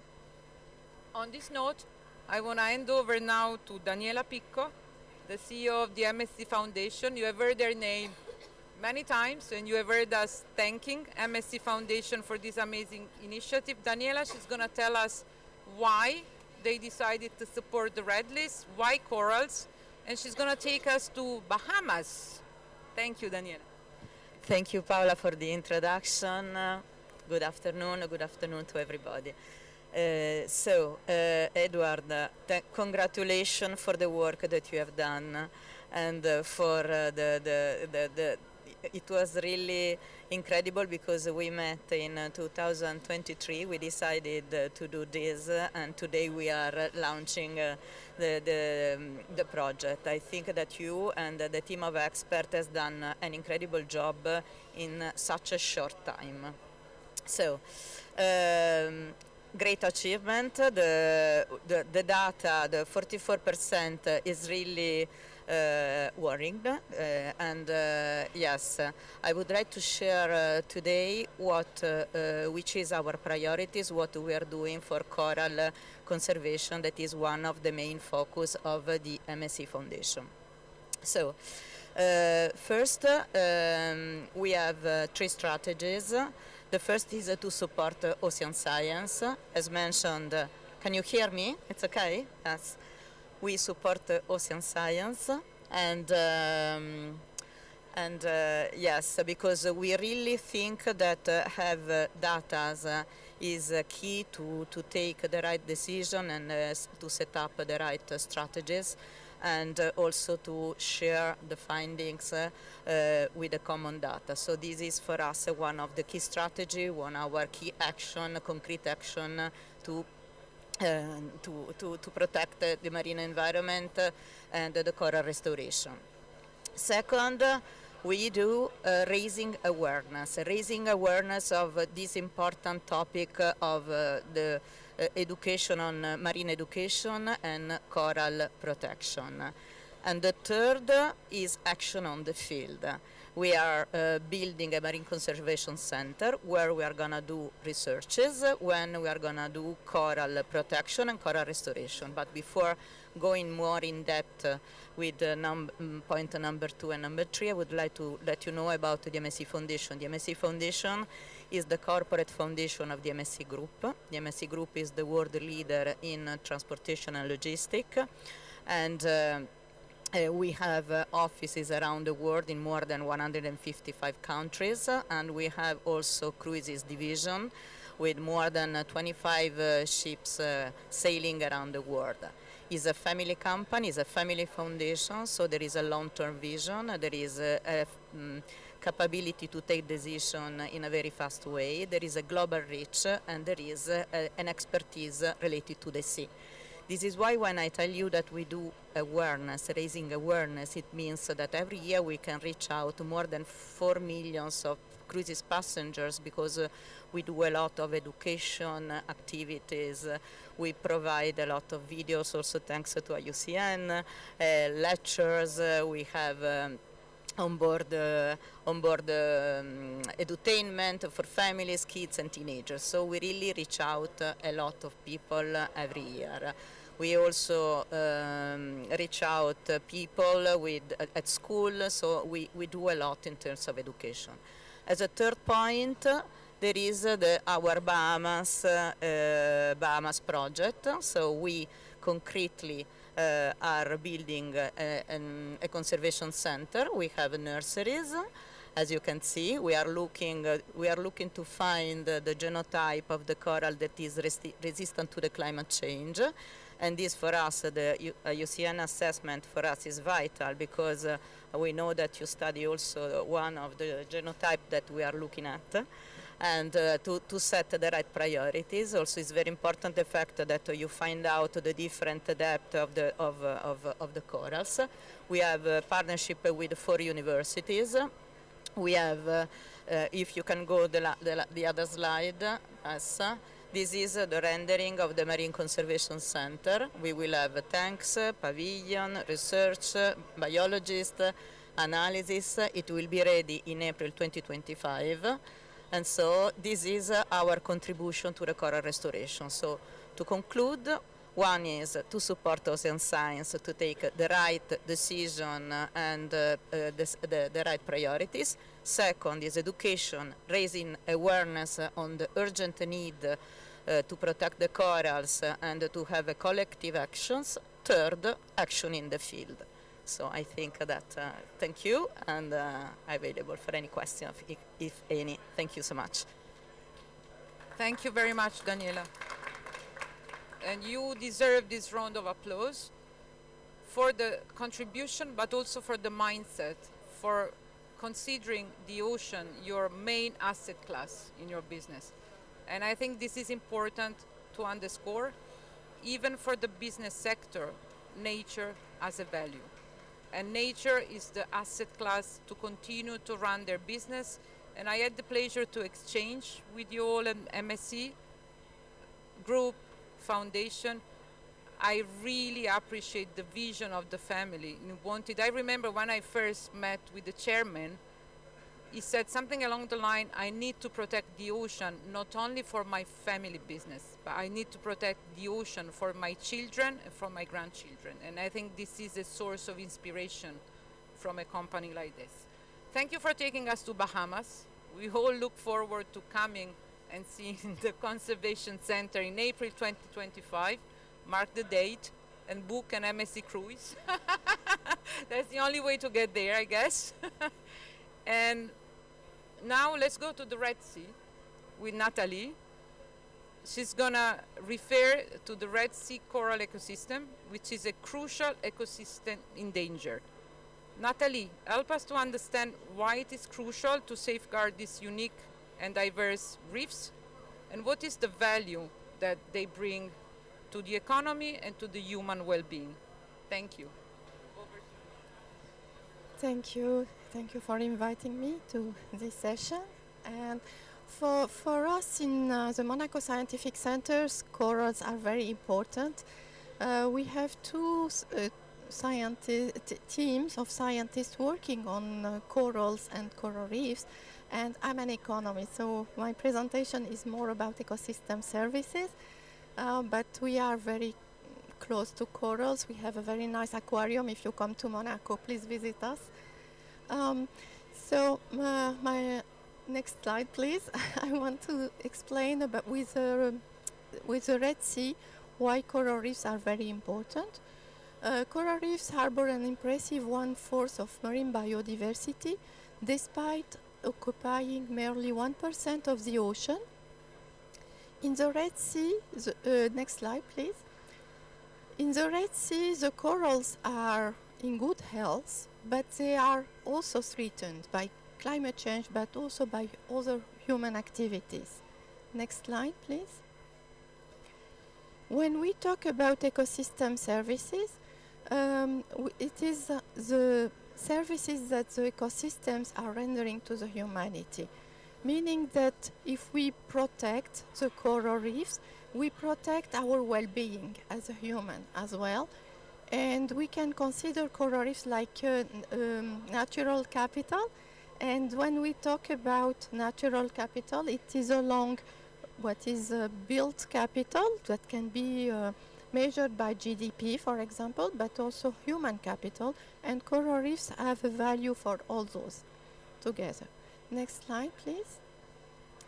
We have several ecosystem services that are related to coral reefs. I'm going to present them one after another. Next slide, please.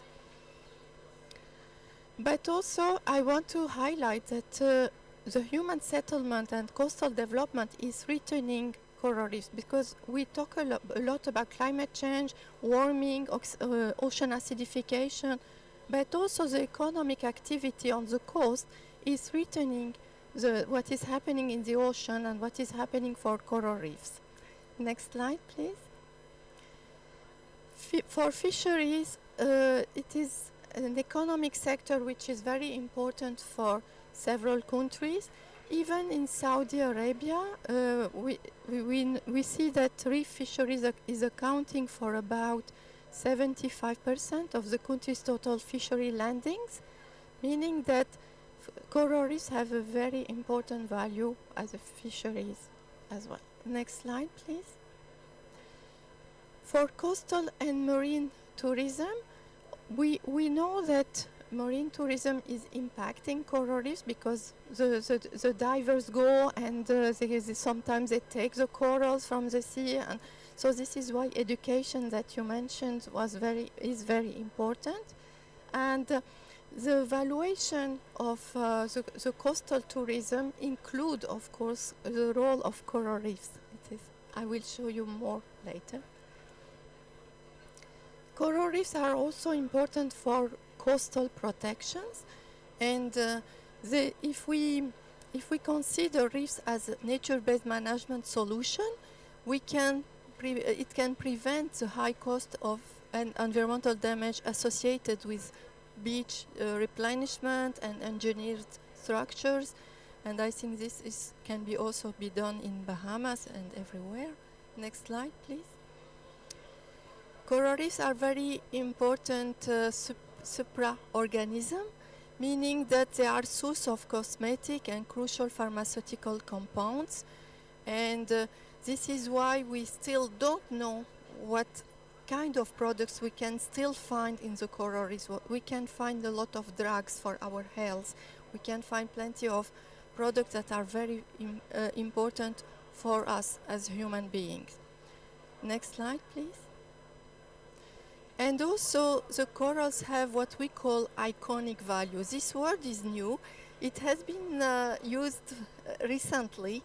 Before, we were talking more about cultural ecosystem services, but now we talk about iconic value. And this is very important because it means it takes the value that local communities are giving to the ecosystems.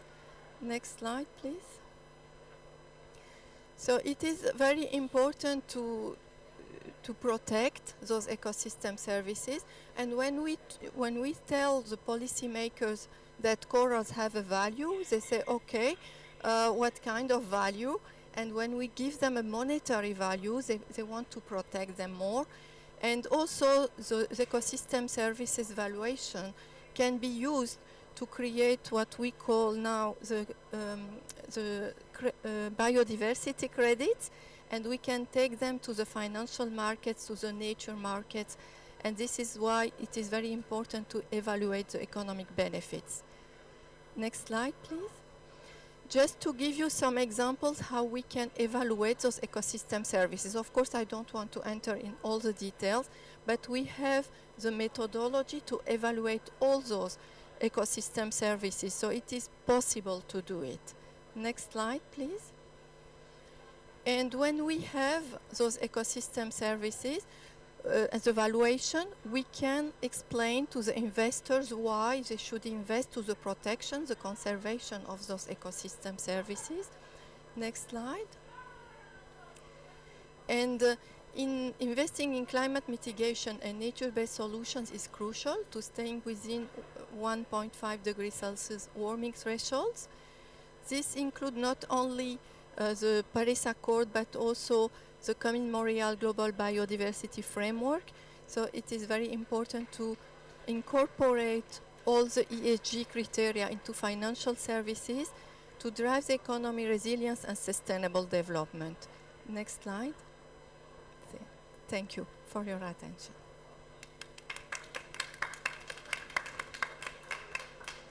Thank you very much, Nathalie. And it's brilliant to have an economist in this panel, because she's been raising super well that species and ecosystem, they do have a value that we cannot destroy, because there's no economic paradigm that is destroying assets. We cannot do that. And I really appreciated you touching upon iconic value, because iconic is what you are going to hear later on in a minute when we will reveal again the 60th anniversary campaign for the Red List. So thank you very much. Thank you very much for stressing the point about ecosystem services. And I noted down your definition. I'm going to quote you. It's just services that ecosystems are giving to the human beings. Services to us as human beings living on this planet. So there's no doubt that ecosystem services, they are important, but also dynamics and what happens on the coral reefs under the water is as important as the services they provide us. So I want to hand over now to Cécile, who's going to tell us more about what happens on the coral reefs. I'm simplifying, I'm not a scientist. And I mean, despite I try and learn from this kind of brilliant experts, I will never get there. So over to you, I won't give you more details. Thank you. Thank you. Thank you for inviting me. So may I have the next slide, please? Yeah. So I would like to present you what is the biology of coral reefs and corals. And so this is the pictures of healthy coral states. And you can see in this reef that you have different species. So we were talking about coral reef species, but you also have other species. So you have invertebrates, you have microbes also, you have fishes and plant and algae, and all these species are living together. And you can see here also, if you increase the view, you can see inside the corals what we call the polyps. And in fact, most of corals, they are symbiotic corals, they are symbiotic species, and they host inside their cells, they host microalgae. So they live in symbiosis with microalgae, and these little things here, the microalgae, they are doing photosynthesis. So that means that you have microalgae that are doing photosynthesis inside the cells of an animal, of a coral, okay? And this is providing nutrient for the coral. And if the coral lost the symbionts, the microalgae, then it will what we call bleached. You will see just after. And most of the bleached coral, then they will die. So it's really crucial for them to maintain this symbiosis. And we know that if there is an increase in seawater temperature, then it will collapse the symbiosis and collapse the whole ecosystem. And you have here a very nice picture of the Great Barrier Reef, and you can see that you have very diverse corals, and they all participate to the coral reef ecosystem. So all species are really important. And as Natalie already mentioned, and Beth also, the coral reefs occupy only a small percentage of world's ocean areas, but they provide habitat for more than 25% of marine species. So it's a really important ecosystem. They are essential also for the whole coral reef food web. Next slide, please. They also, we already mentioned that with Natalie, they provide also essential ecosystem services. For example, for coastal protection, they are what we call engineering species. They are hard corals, okay? So they protect coastal areas from, for example, erosion, but also from storms, waves, and so on. And they provide, of course, food security and economic stability if we talk about small-scale fisheries, because they are habitat for a lot of marine species, fishes and invertebrates that we can eat, and fish. And they also are really important for tourism, sustainable tourism and recreation, for example, scuba diving, snorkeling, and so on, and they have an iconic cultural value. Next slide, please. And the problem is that we know that they are threatened by a lot of things, and the primary one is increasing sea temperature. And they are some of them, or a lot of them, are very sensible to climate change and sea temperature rise. And one important thing, so we talk, for climate change, we talk about the raising of 1.5 terrestrial temperature, but if you, in some areas, tropical areas, if you increase the sea temperature from 1.5 degree, this will induce the bleaching here of 70 to 90% of corals. So that means that between 70 and 90% of coral species will die, or specimen, but then coral will die and then the species will disappear, maybe. But the hope is that some species are more resistant from others, and Beth already mentioned this important thing. And the key for resilience is to maintain the biodiversity. So that means in the assemblage of coral reefs, you always, or we hope that we always will have some resilient species. And then from starting from these resistant or resilient species, we can maybe do some restoration programs, thanks to MSC, for example, Foundation. And then we will be able to restore and to protect marine ecosystems and coral reef ecosystems. So this is a big hope, of course. Thank you for your attention.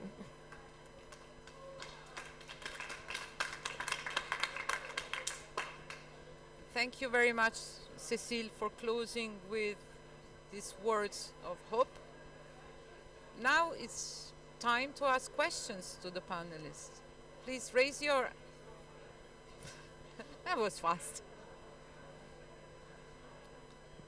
Thank you very much. My question is about the pollution aspect. It's just following a discussion I had last week. There was a panel of companies from the chemical industry. So obviously we know oxybenzone, for example, is very guilty of destroying our corals. And there are safer alternatives, of course. So I said to them, and this was, my discussion was beyond corals as well, corals, but many other things to do with ocean pollution, particularly those affecting the sea surface microlayer, etc. And why they don't move away, really, as a group, to say, look, to level the playing field in terms of competition. That's their concern always. And they basically said, well, you know, it's of course, they always claim that they need more studies, etc. I think we know enough, to be honest. So they then said, look, if this stuff was regulated, we'd react. However, I did point out that they're constantly lobbying against regulation. So, and this goes beyond, as in coral, but pollution in general. And, you know, how do we break out of that cycle where we know things are bad, but we're stuck in this loop? You know, is it not time to really pull out the precautionary principle in a lot of these matters and break that commercial, those chains, basically? What's your thoughts on that, and how do we deal with it? Thank you very much. Anyone who would like to start addressing the gentleman's question? Stuart. So I think actually you raised a really good point, and this is where I think the science that we generate is absolutely important. To me, a lot of this comes down actually to better regulation, and yet the ones who lobby against regulation, when it comes, everybody says, yeah, we're happy, regulation levels the playing field, whatnot, and then there's always lobbying against that. We say that now, but I do think actually one of the areas of hope is I do think governments are now standing up. I think we're starting to see more regulatory frameworks coming in place. I think the other part of that regulation has got to have companies disclose what their impacts are. I think that's the first step, and that's why I do think some of the efforts around TNFD are actually quite important. You've got to be able to say what to actually account for what the impacts are. One thing that's important though in that disclosure is that it's got to deal with living nature, with biodiversity. It's got to deal with species and ecosystems. It's not just good enough to say about an extensive area or a bit of pollution.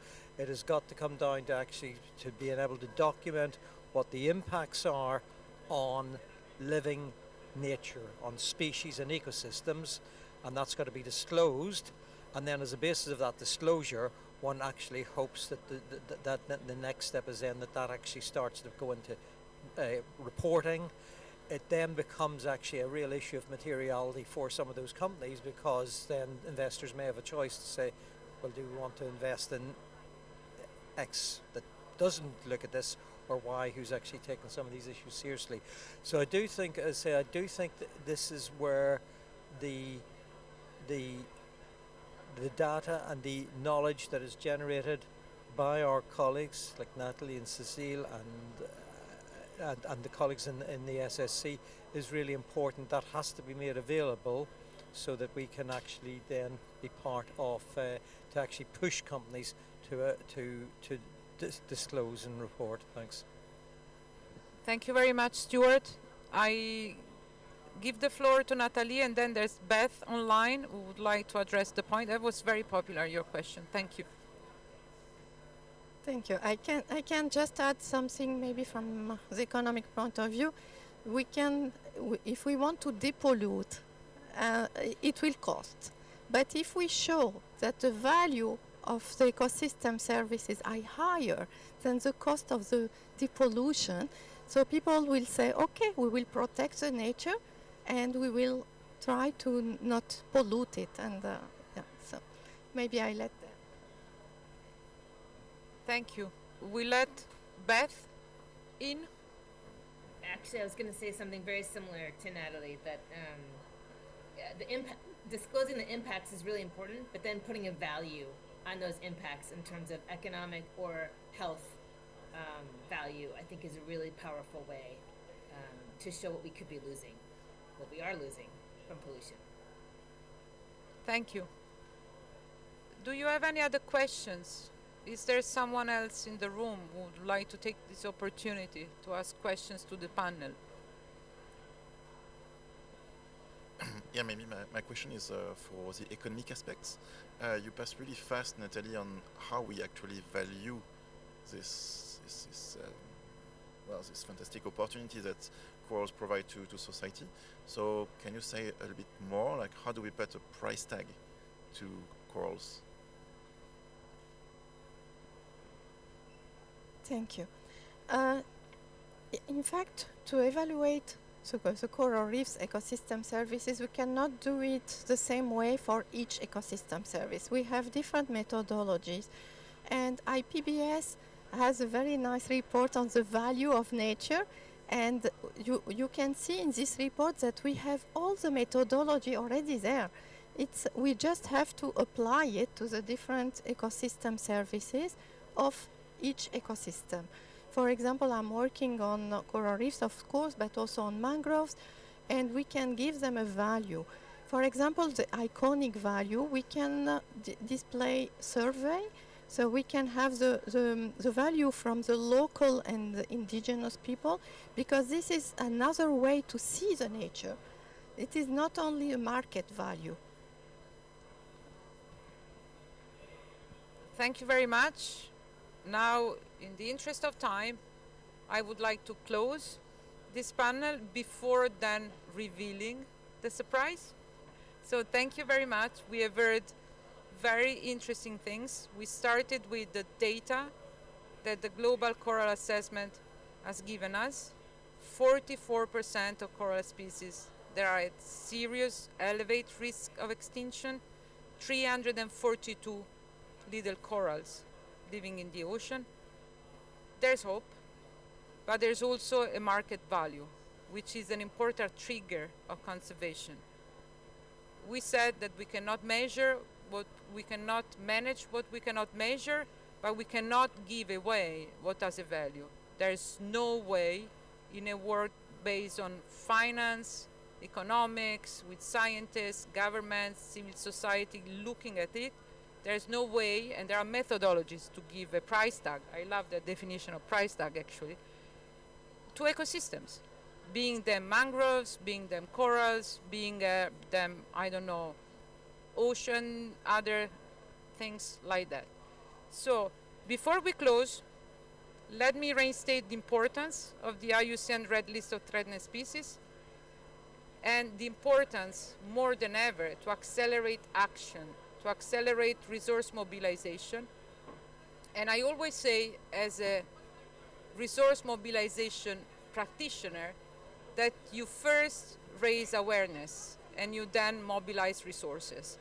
This is why, Stuart alluded to that, this year the Red List is turning 60, so the IUCN and the Red List partners have decided to launch a global social media campaign.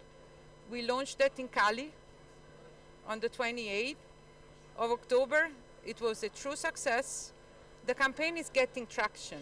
For the one of you were around on the 11th of November, you must have seen a bus at the China Pavilion. And I see here in the room Sabrina Peng, Chief Sustainability Officer of Van Group, Portia and Zidane are incredible team members. These guys, they decided to lend their platform, Alipay and Ant Forest section of it, to the Red List. So thank you so much. Thank you for helping us to amplify the campaign. I think I've asked the question 25 times. I heard an incredible number. In 4 days, through the platform, IUCN and Ant Group, we were able to reach out to 15 million people, which is a number I still struggle to pronounce. So this deserves a round of applause, please.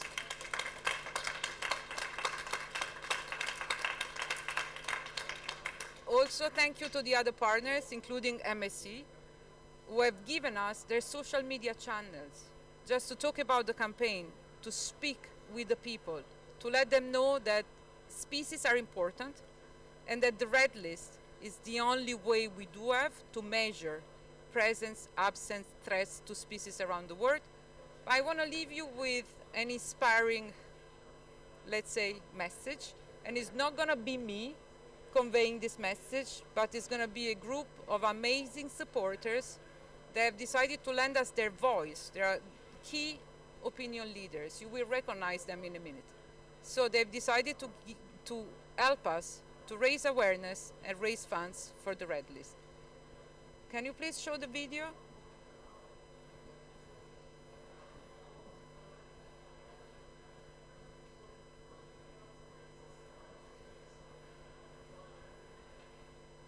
I knew that this would have happened. We will need the sound. Maybe.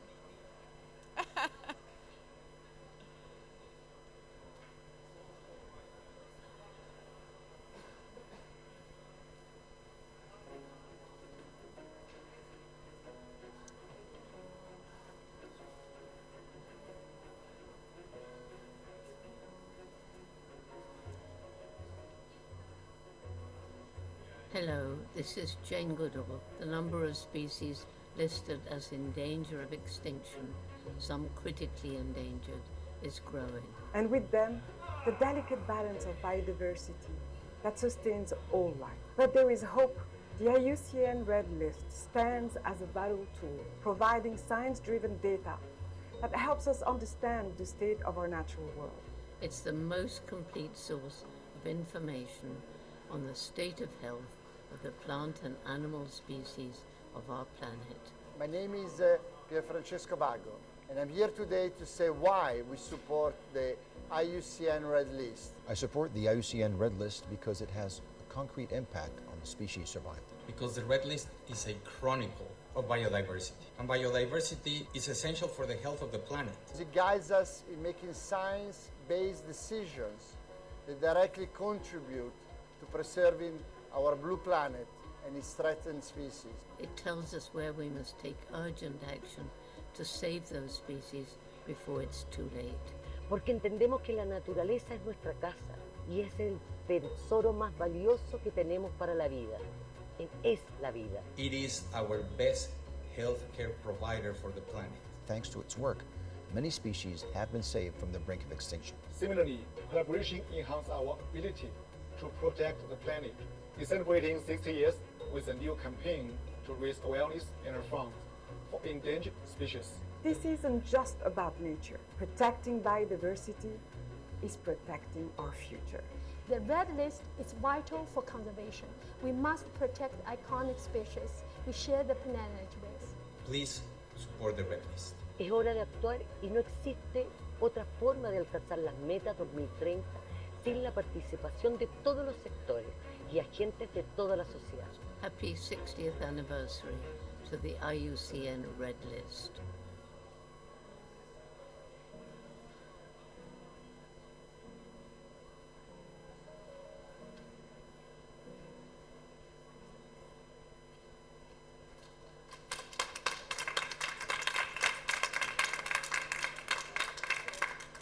Thank you, everyone. Nothing else to add. I think they said it all. Thank you for coming here. Enjoy the rest of the evening and enjoy the rest of this COP. Thank you.